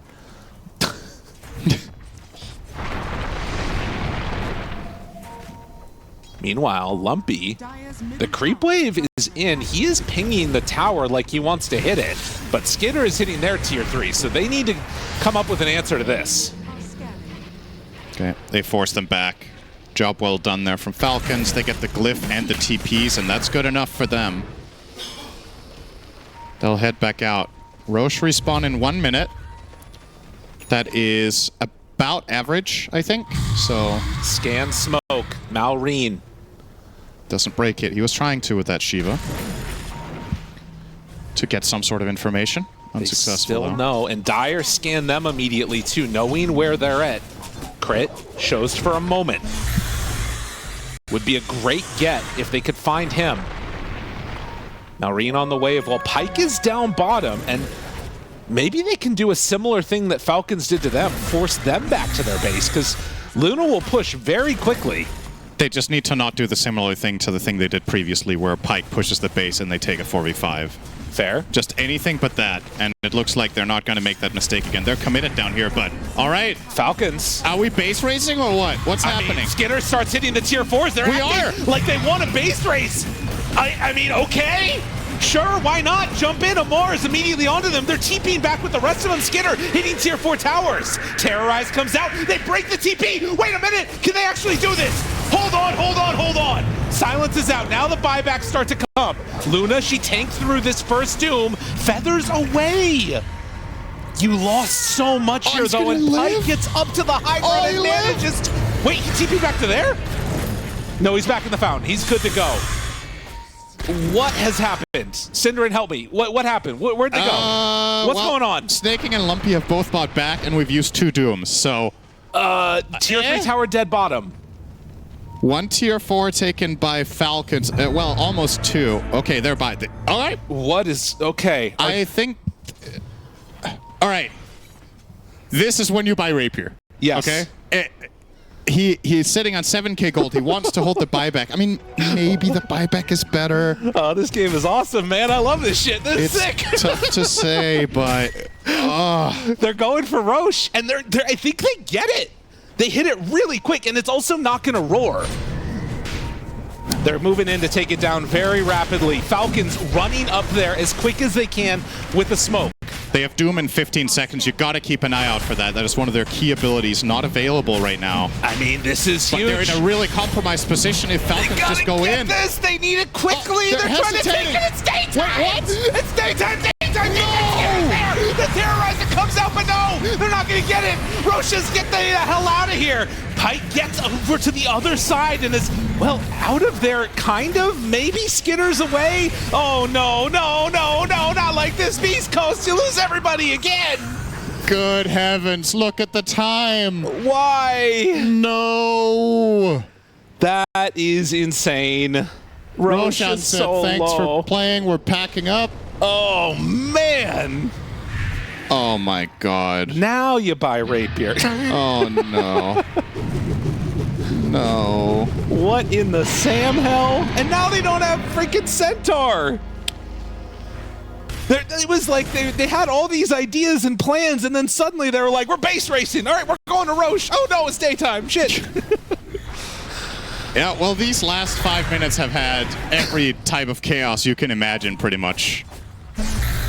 But Falcons are... Luna still has 7,000 gold in her inventory. Yeah.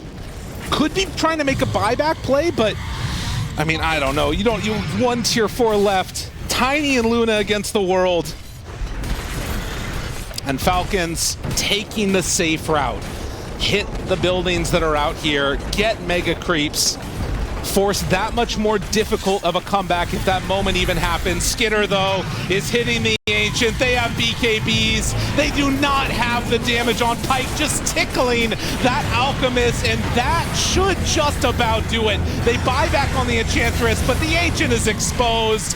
The Luna is going to die. GG. Falcons continue on.